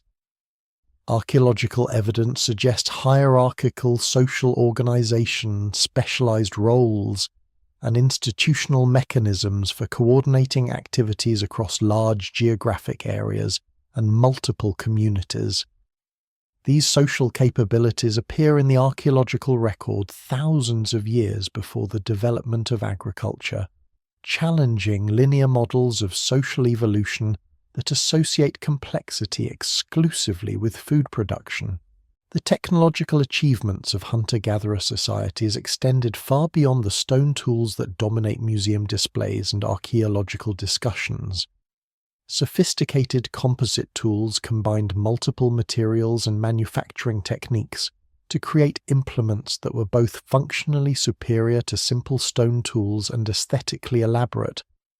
Textile production technologies reached extraordinary levels of sophistication, with preserved examples showing complex weaving techniques, sophisticated dye technologies, and design patterns that required mathematical planning and aesthetic sensibilities of considerable refinement. Musical instruments recovered from hunter-gatherer archaeological sites demonstrate not only artistic achievement, but also the technological sophistication required to create complex sound-producing devices. Bone flutes dating back over 40,000 years show evidence for precise manufacturing techniques, standardized tuning systems, and acoustic properties that require detailed understanding of sound production and mathematical relationships between different musical intervals. The architectural achievements of hunter-gatherer societies, while typically constructed from perishable materials, occasionally survived in conditions that allow modern assessment of their complexity and sophistication. Sites in northern Europe reveal elaborate timber structures that required advanced engineering knowledge, sophisticated joinery techniques, and coordinated community labor. These buildings demonstrate that the absence of stone architecture in most hunter-gatherer sites reflects material availability and cultural preferences rather than technological limitations. maritime technologies developed by hunter-gatherer societies enabled ocean crossings and island colonization that required not only sophisticated boat-building techniques, but also navigation skills, weather prediction capabilities, and the social organization necessary to mount long-distance voyaging expeditions. Archaeological evidence from Australia, the Pacific Islands, and the Mediterranean demonstrates that hunter-gatherer societies were capable of systematic ocean exploration and colonization thousands of years before the development of agricultural societies.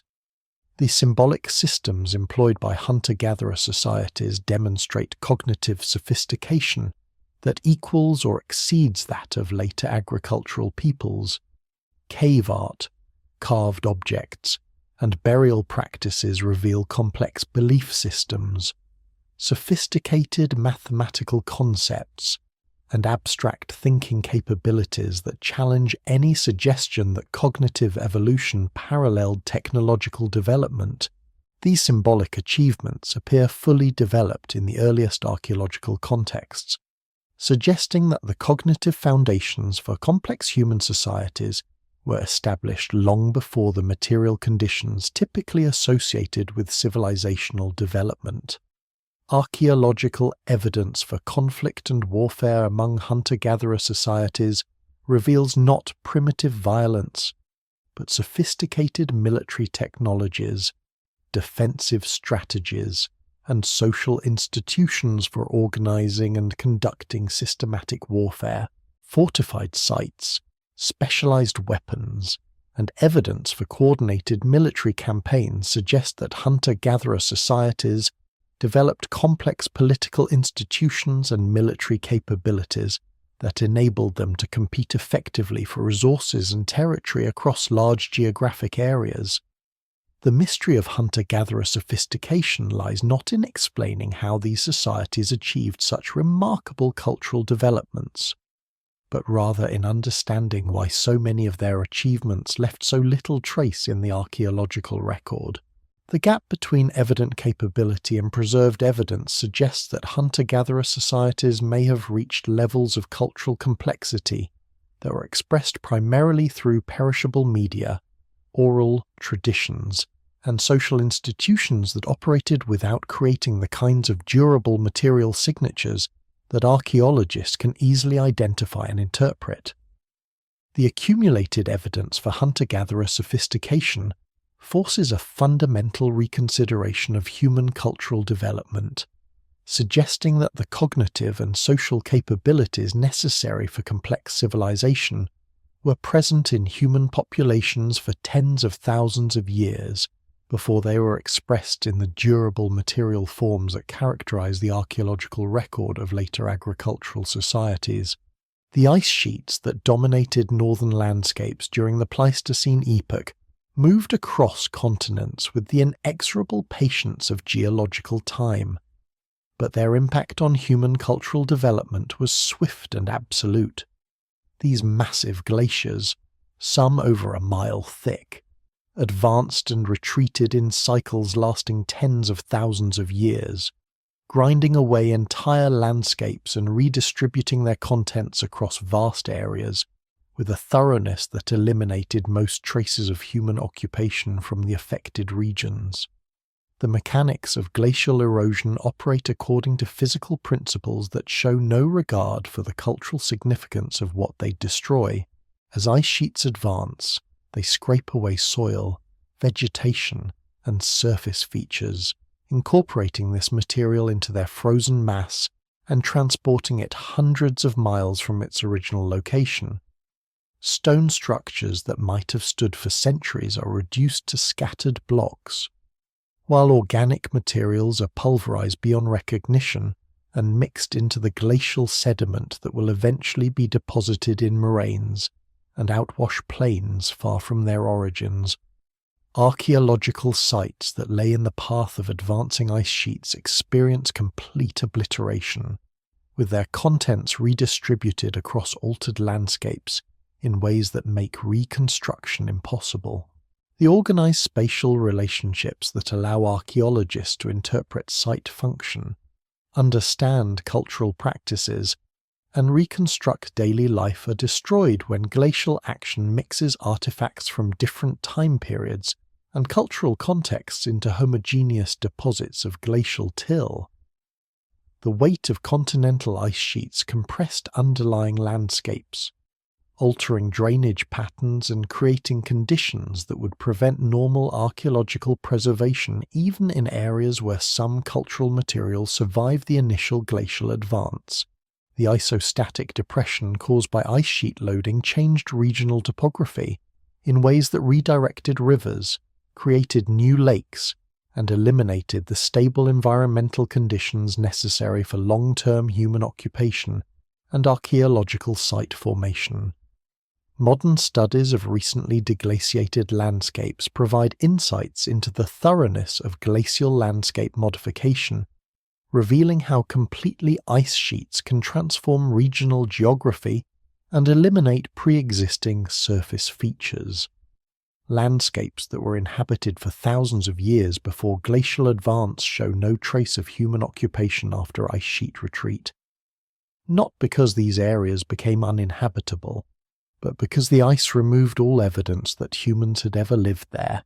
The timing of glacial advances relative to human cultural development created particularly tragic losses of archaeological evidence during periods when human societies may have been achieving new levels of complexity and sophistication.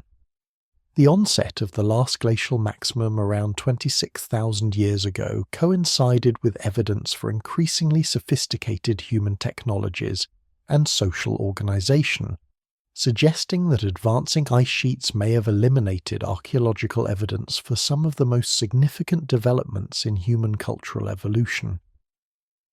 The selective preservation of archaeological sites in areas that escaped glaciation creates systematic biases in how researchers understand regional patterns of human cultural development. Regions that experienced repeated glaciation appear archaeologically impoverished compared to areas that remained ice-free, not because they supported fewer or less sophisticated human populations, but because glacial action eliminated most evidence for human occupation during ice-covered periods.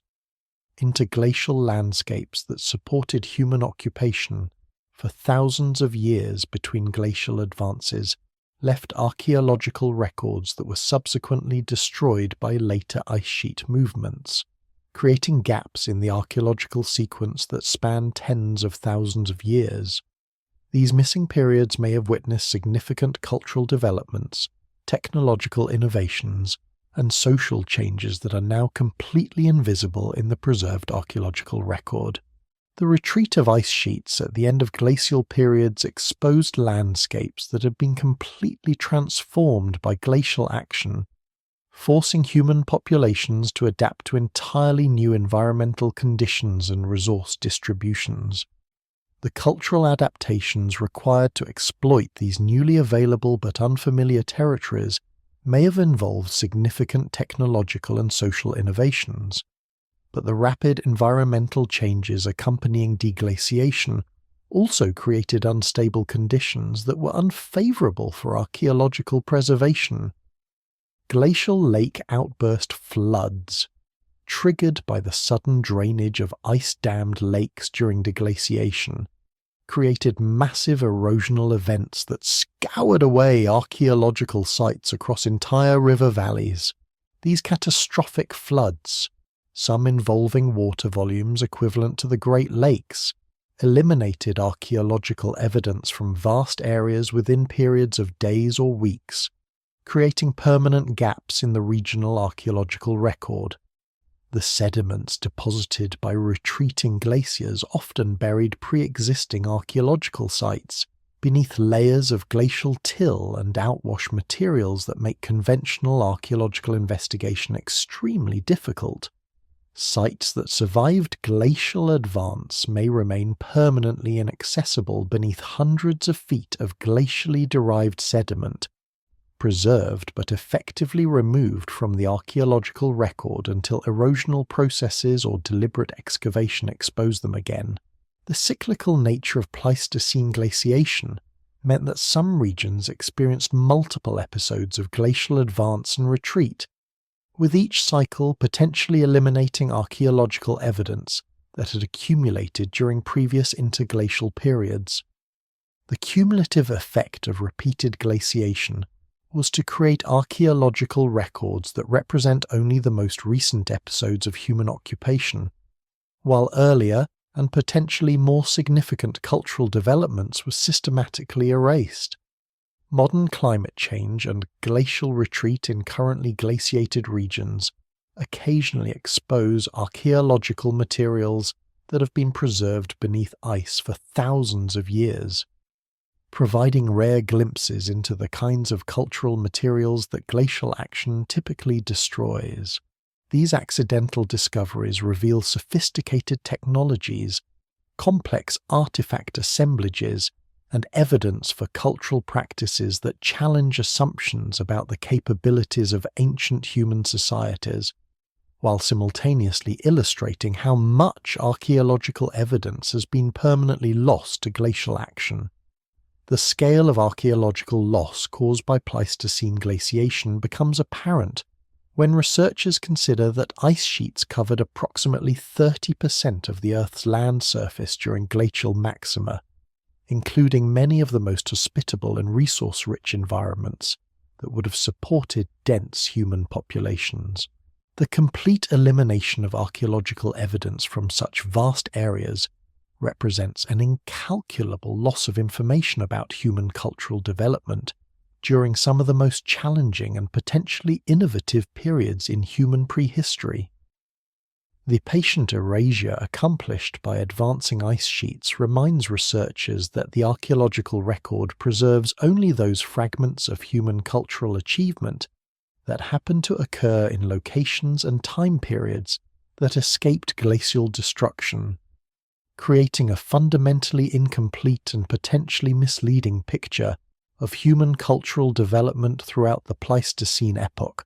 The Pleistocene epoch unfolded as a period of extraordinary climatic instability, with environmental conditions shifting between glacial and interglacial states, in cycles that created and destroyed habitable zones faster than archaeological preservation processes could operate.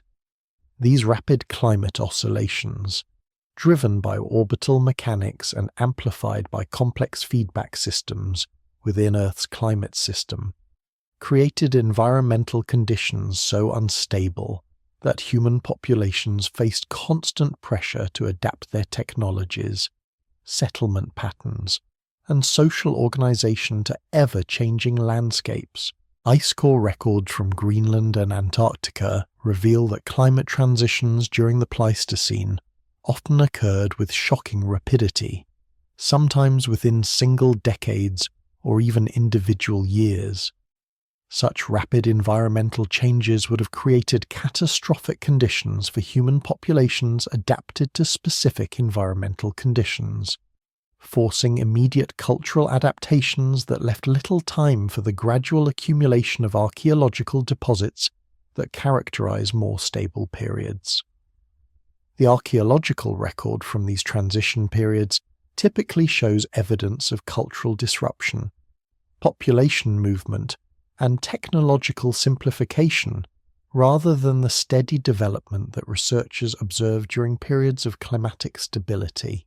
The marine isotope record, derived from deep-sea sediment cores, documents over 50 distinct climate cycles during the past 3 million years, each involving massive reorganizations of global ecosystems and sea level changes that would have fundamentally altered the environmental conditions available to human populations. The frequency and intensity of these climate oscillations created selective pressures that favored cultural adaptability over cultural accumulation, potentially preventing human societies from developing the stable traditions and accumulated knowledge systems necessary for the kind of complex material culture that preserves well in the archaeological record.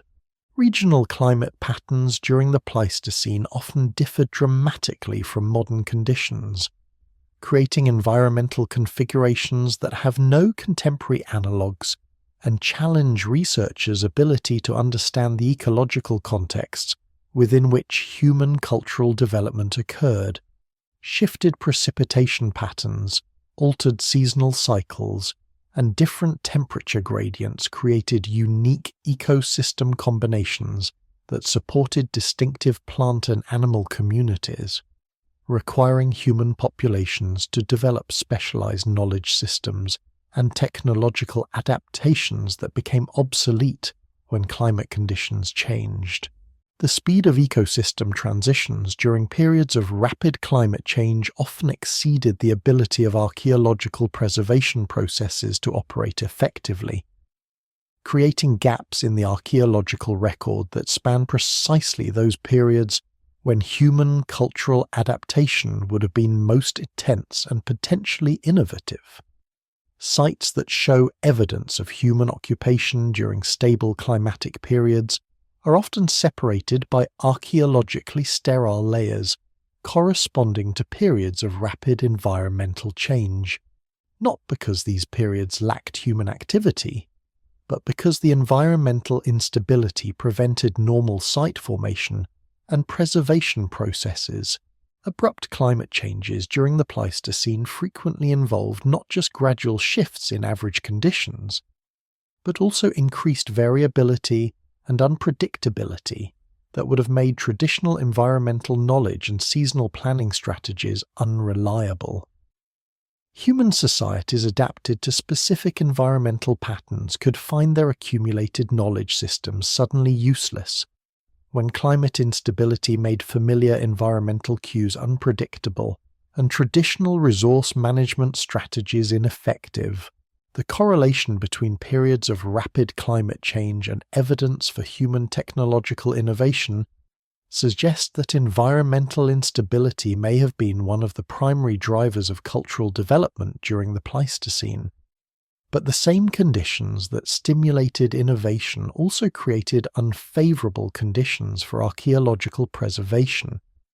The most innovative periods in human cultural evolution may thus be systematically underrepresented in the archaeological record, while periods of cultural stability and reduced innovation are overrepresented due to their superior preservation conditions.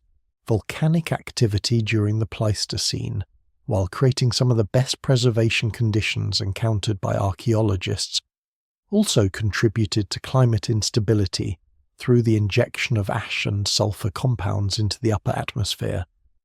Major volcanic eruptions could trigger regional or global climate changes that persisted for years or decades, forcing human populations to adapt to sudden environmental shifts that had no precedent in their accumulated cultural knowledge and experience. The megafaunal extinctions that characterized the late Pleistocene eliminated not only large animal species, but also the ecological relationships and resource management strategies that human populations had developed around these animals over thousands of years. The loss of megafauna would have required fundamental changes in hunting technologies, social organization systems, and territorial patterns, but these cultural adaptations occurred during periods of rapid environmental change that were unfavorable for archaeological preservation. Ocean circulation changes during climate transitions reorganized marine ecosystems and altered coastal environmental conditions in ways that would have required human populations to develop new technologies and knowledge systems for exploiting marine resources. But the same sea level changes that accompanied these oceanographic reorganizations also eliminated most coastal archaeological sites through flooding or exposure to erosional processes that destroyed accumulated cultural deposits. The geographic distribution of surviving Pleistocene archaeological sites reflects not patterns of human cultural development, but rather the locations where environmental conditions remained stable enough to allow normal archaeological preservation processes to operate. Regions that experienced repeated climate instability appear archaeologically impoverished compared to areas with more stable environmental conditions, creating systematic biases in how researchers understand regional patterns of human cultural evolution. Modern paleoclimate reconstructions reveal that some of the most dramatic climate changes in Earth's recent history occurred during periods when human populations were expanding geographically and developing new technologies and social organization systems. The coincidence of cultural innovation with environmental instability suggests that human societies may have achieved their greatest cultural developments during precisely those periods that are least likely to be preserved in the archaeological record. The challenge of interpreting human cultural development during periods of rapid climate change is compounded by the fact that environmental instability itself creates archaeological preservation conditions that systematically bias the record towards certain types of sites and artifacts while eliminating others. The archaeological record from climatically unstable periods thus represents not a complete inventory of human cultural achievement, but rather the small fraction of cultural materials that happen to survive under exceptionally challenging preservation conditions. The unstable dance between climate and human cultural development during the Pleistocene created conditions that may have driven some of the most significant innovations in human history, while simultaneously ensuring that most evidence for these innovations would be eliminated by the same environmental processes that inspired them. Leaving researchers to reconstruct human cultural evolution from fragmentary evidence that survived purely by chance, the continental shelves that now rest beneath hundreds of feet of seawater hold some of the most tantalizing secrets of human prehistory. Their submerged landscapes concealing archaeological evidence that could transform understanding of early human societies. Marine geologists using sophisticated sonar mapping and seismic profiling techniques have revealed the topographic complexity of these drowned terrains, discovering ancient river valleys, lake beds, and coastal plains that once supported thriving human communities during periods when global sea level stood far below their current positions. The bathymetric surveys that chart these underwater landscapes reveal not the featureless seafloors that might be expected, but complex terrains marked by the remnants of terrestrial ecosystems that flourished during glacial periods. Ancient riverbeds snake across the ocean floor, their meandering courses preserved beneath protective layers of marine sediment. Fossil shorelines mark the positions of long-vanished coastlines where human populations would have concentrated, taking advantage of the rich resources available at the interface between terrestrial and marine environments. Modern fishing operations occasionally recover artifacts from these submerged landscapes, providing tantalizing glimpses into the archaeological richness that may await systematic investigation. Trawl nets dragged across submerged river valleys have yielded stone tools, worked bone implements, and fragments of wooden artifacts preserved in the anaerobic conditions that exist beneath marine sediments. These accidental discoveries suggest that extensive archaeological records may be preserved on continental shelves, but remain largely inaccessible to conventional archaeological investigation due to the technical challenges and enormous costs associated with the underwater excavation.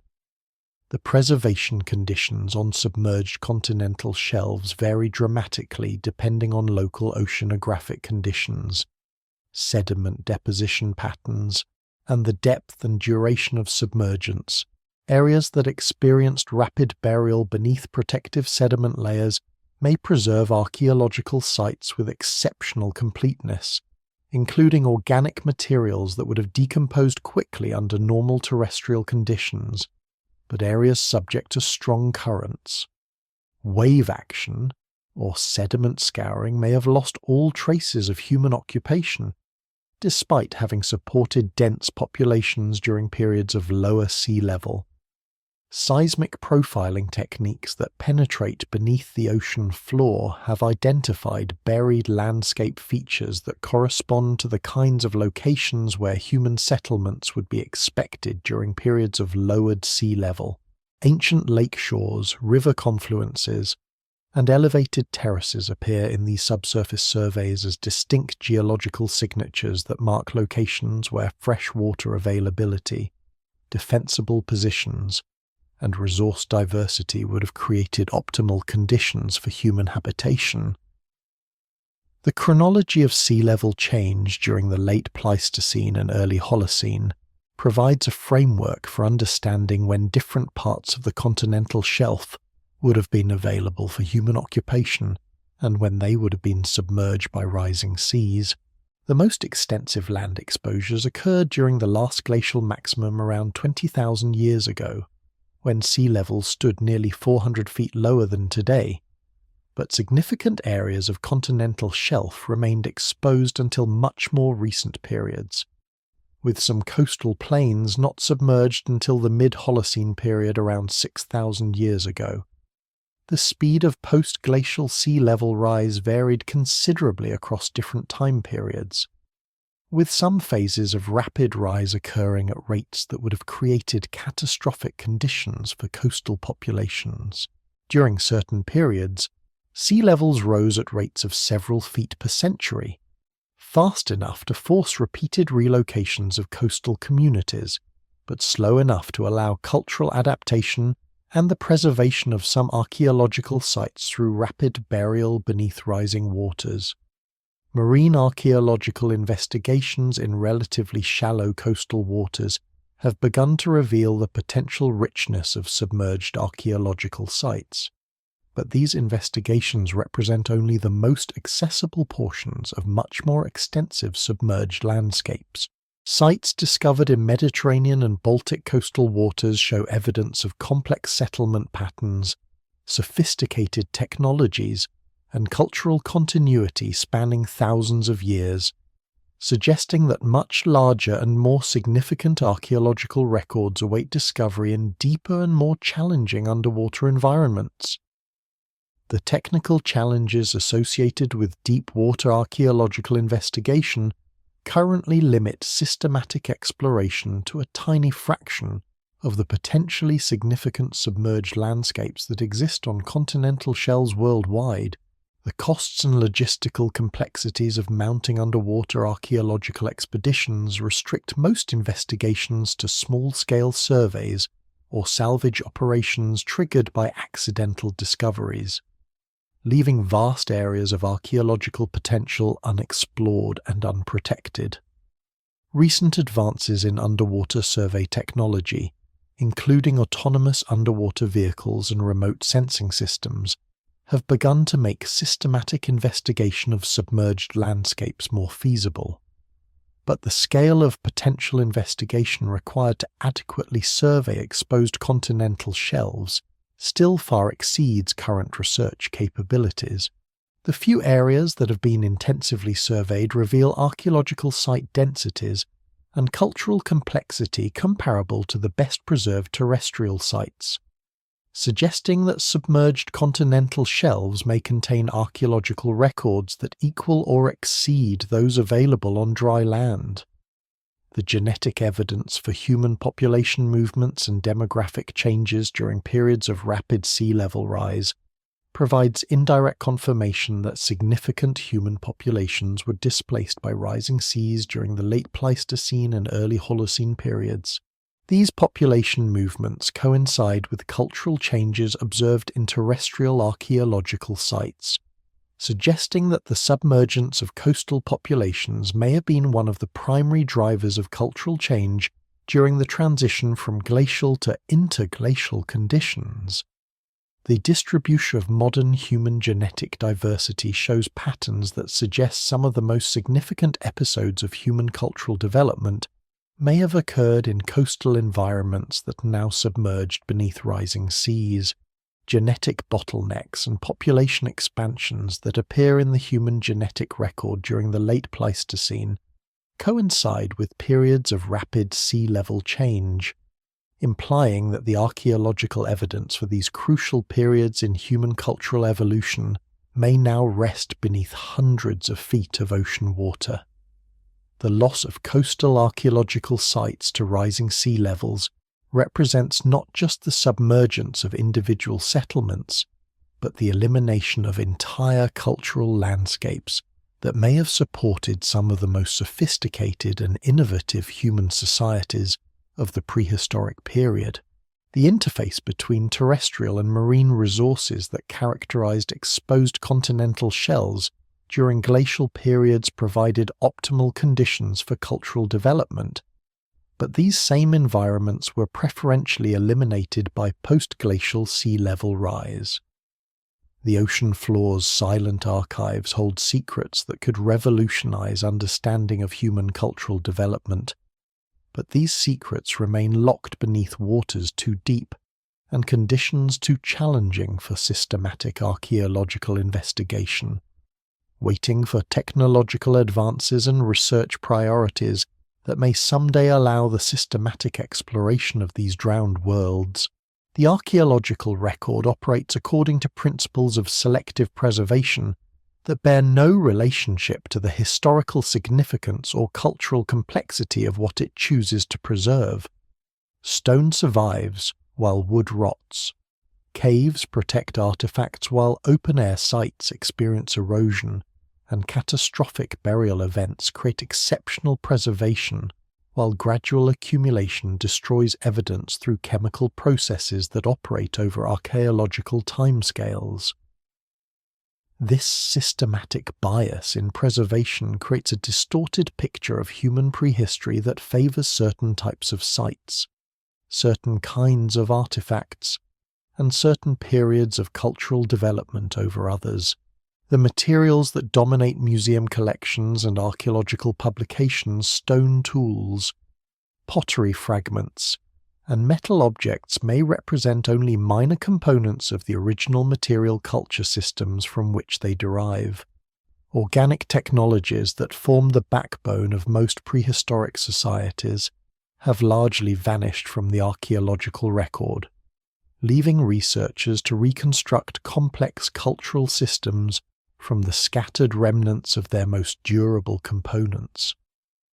The resulting picture resembles an attempt to understand modern civilization based solely on concrete foundations and ceramic fragments. While all evidence for wood construction, textile production, and organic technologies has disappeared, temporal preservation biases create additional distortions in how researchers interpret cultural development over time.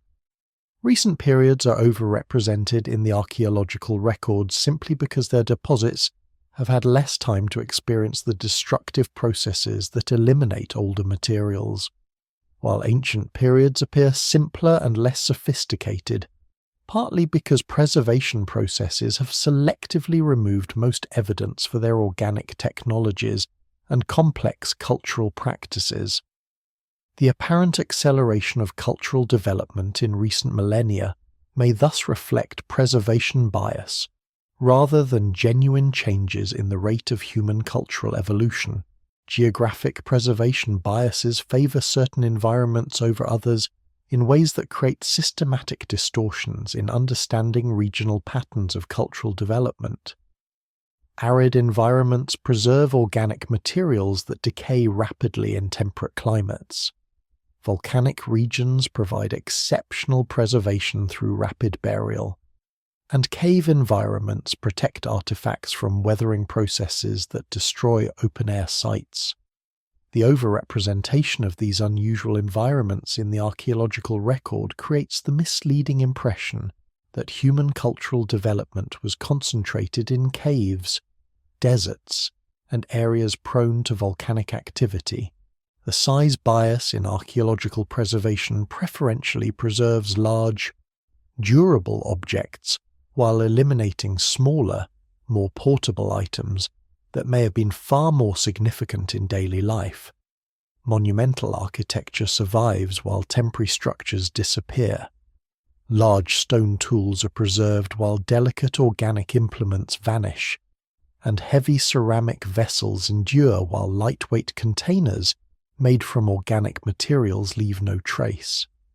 This preservation bias creates the illusion that prehistoric societies were obsessed with large, permanent constructions when they may actually have valued portability, flexibility, and technologies that left no archaeological signature. Functional preservation biases favor certain types of activities over others in ways that systematically distort understanding of prehistoric economies and social organization. Food preparation activities that use stone grinding tools are well represented in the archaeological record, while food processing techniques that relied entirely on organic technologies leave no trace. Hunting activities that required stone projectile points are archaeologically visible, while hunting strategies that used organic weapons, traps, or communal driving techniques remain largely invisible in the preserved record. The cultural preservation bias inherent in archaeological investigation tends to favor societies that invested heavily in durable material culture, while systematically underrepresenting societies that achieve similar levels of complexity through social institutions, knowledge systems, or technologies based on perishable materials. Highly sophisticated societies that operated primarily through oral traditions, performance practices, and organic technologies may appear archaeologically invisible, despite having achieved remarkable levels of cultural development and social organization. Social preservation biases favor evidence for certain kinds of social activities, while eliminating others, creating distorted pictures of prehistoric social organization and cultural practices. Ceremonial activities that involve durable objects or permanent constructions are well preserved in the archaeological record, while equally important ceremonial practices that used only organic materials, temporary constructions, or performance elements leave no archaeological trace. The resulting picture of prehistoric ritual life may emphasize material aspects, while completely missing the social, performative, and knowledge-based components that may have been far more significant to the practitioners. Economic preservation biases favor certain types of production and exchange systems while eliminating others, creating misleading impressions about prehistoric economic organization. Trade in durable goods like stone tools or metal objects is easily identified in the archaeological record, while equally extensive trade networks based on organic products, services, or knowledge exchange remain largely invisible to archaeological investigation. The apparent simplicity of prehistoric exchange systems may thus reflect preservation bias rather than genuine limitations in economic organization. Technological preservation biases systematically favor certain kinds of technological solutions while eliminating others, creating distorted pictures of prehistoric technological capabilities and developmental patterns. Technologies that required durable components or left permanent traces are well represented in the archaeological record, while equally sophisticated technologies based entirely on organic materials, temporary constructions, or knowledge-based solutions appear to be absent from prehistoric cultural repertoires. The cumulative effect of these multiple preservation biases is to create archaeological records that systematically underrepresent the complexity, sophistication, and diversity of prehistoric human societies. The archaeological record thus functions not as a representative sample of human cultural achievement, but rather as a highly selective and biased collection of those cultural materials that happen to meet the stringent requirements for long-term preservation under challenging environmental conditions. Modern experimental archaeology has demonstrated that sophisticated technologies, complex social institutions, and elaborate cultural practices can be developed and maintained using entirely organic materials and knowledge systems, that leave no lasting archaeological trace. These experiments suggest that the apparent simplicity of prehistoric societies may be largely an artifact of preservation bias, rather than a reflection of genuine cultural limitations or developmental stages. The recognition of preservation bias forces a fundamental reconsideration of how archaeological evidence should be interpreted and what kinds of conclusions can be drawn about prehistoric human capabilities. Rather than assuming that the absence of evidence indicates the absence of cultural complexity, researchers must consider the possibility that sophisticated cultural achievements may be systematically eliminated from the archaeological record by the very processes that preserve other types of evidence.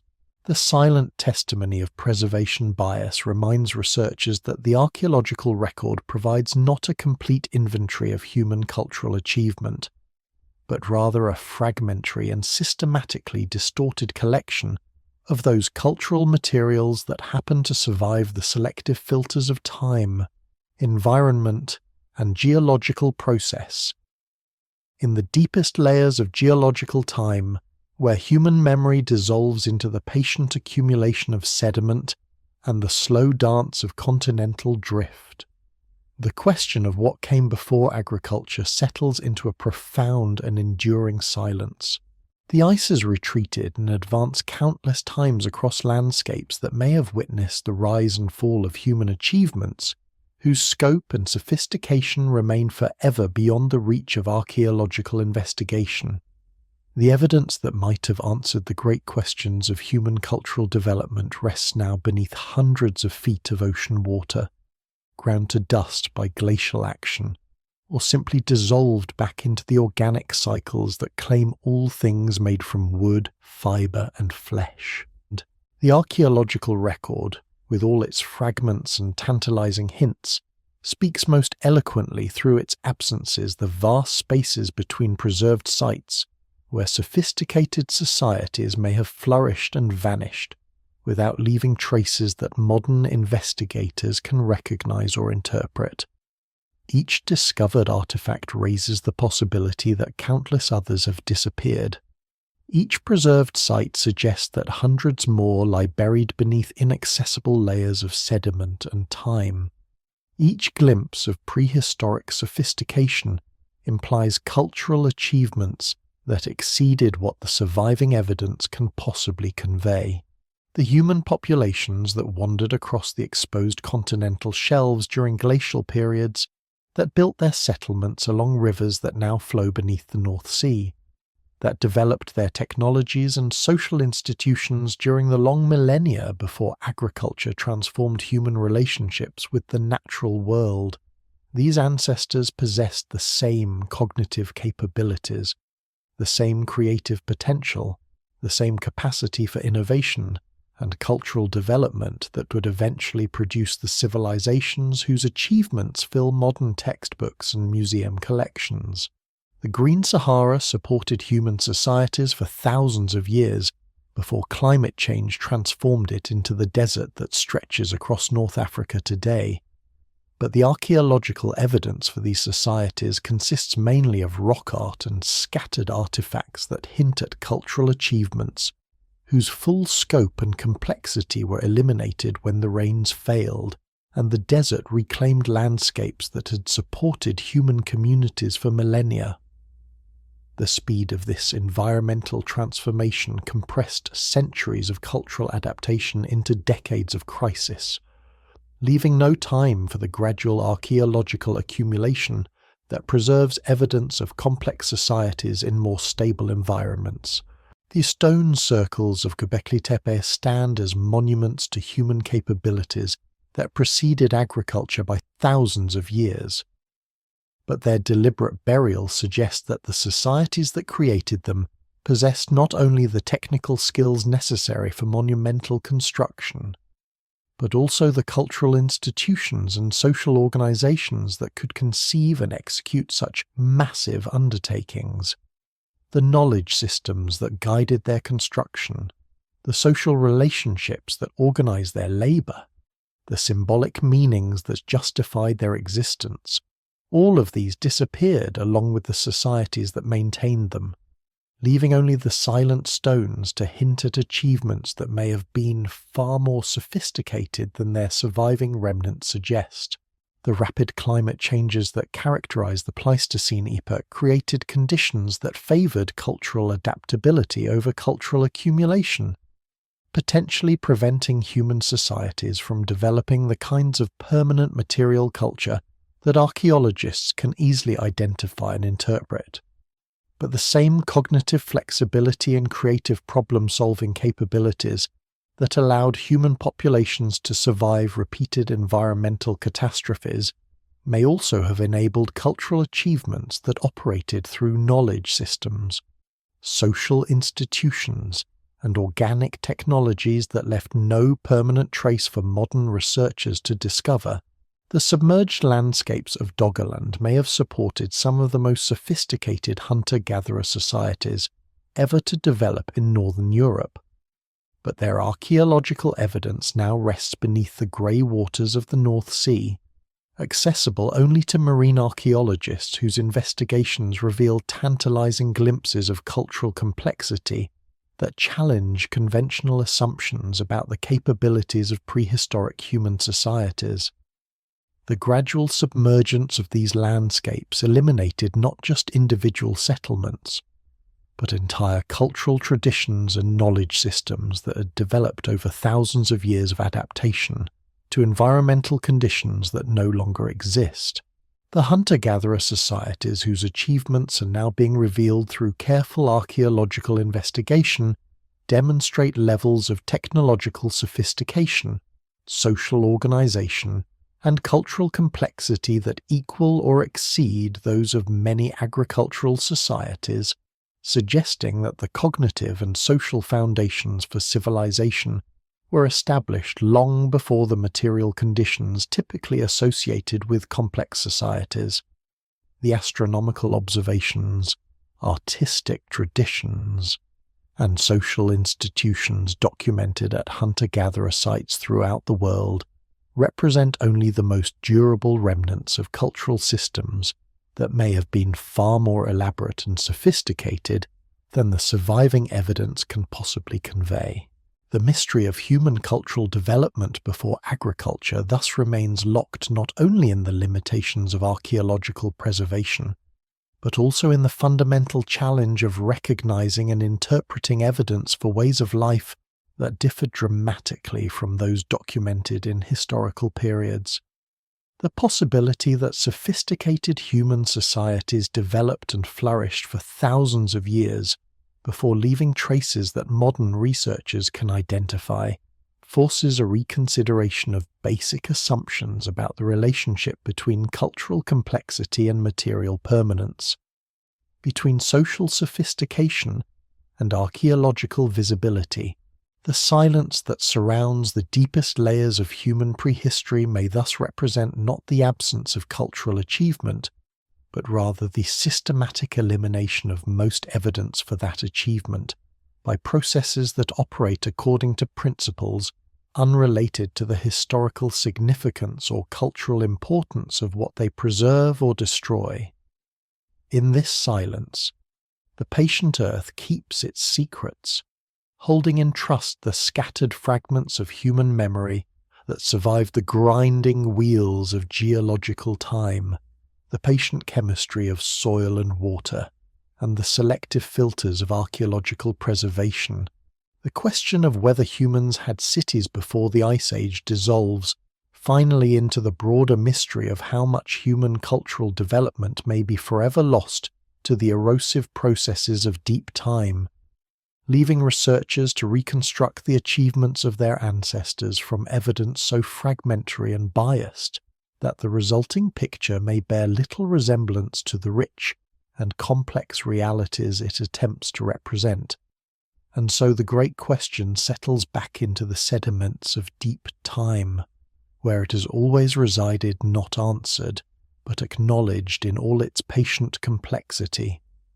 The ice sheets that once scraped across northern continents have melted into memory, their work of erasure complete, The seas that claim Doggerland and 1,000 other coastal plains continue their slow breathing, rising and falling with the rhythms of climate and orbital mechanics that dwarf human timescales, yet shape every moment of human possibility. In the laboratories where researchers examine fragments of stone and bone, in the underwater surveys that map drowned river valleys, in the careful excavation of sites that survived against impossible odds, the work continues with the quiet persistence of all scientific inquiry. Each discovered artifact raises 10 new questions. Each preserved site suggests hundreds that remain hidden. Each glimpse of prehistoric sophistication opens doorways into vanished worlds whose full complexity may never be recovered. The ancestors who walked across landscapes now buried beneath centuries of sediment possessed minds identical to those that read these words tonight. They watched the same stars wheel overhead, felt the same wonder at sunrise breaking across unknown horizons, experienced the same creative drive that transforms raw materials into tools, shelters, art, and meaning. Their achievements, whatever form they took, however sophisticated or simple they may have been, emerge from the same human capacity for innovation, cooperation, and transcendence that continues to unfold in the present moment. Perhaps the deepest truth revealed by this journey into lost human history lies not in any specific discovery or theory, but in the recognition that human cultural development has always been far richer, far more complex, and far more mysterious than the fragments preserved in stone and bone can possibly convey. The silence in the archaeological record speaks as eloquently as any artifact, reminding us that most of human experience dissolves back into the elements from which it arose, leaving only scattered hints of the civilizations of the heart and mind that flourish and fade in every generation. The question itself may be more significant than any answer archaeology can provide.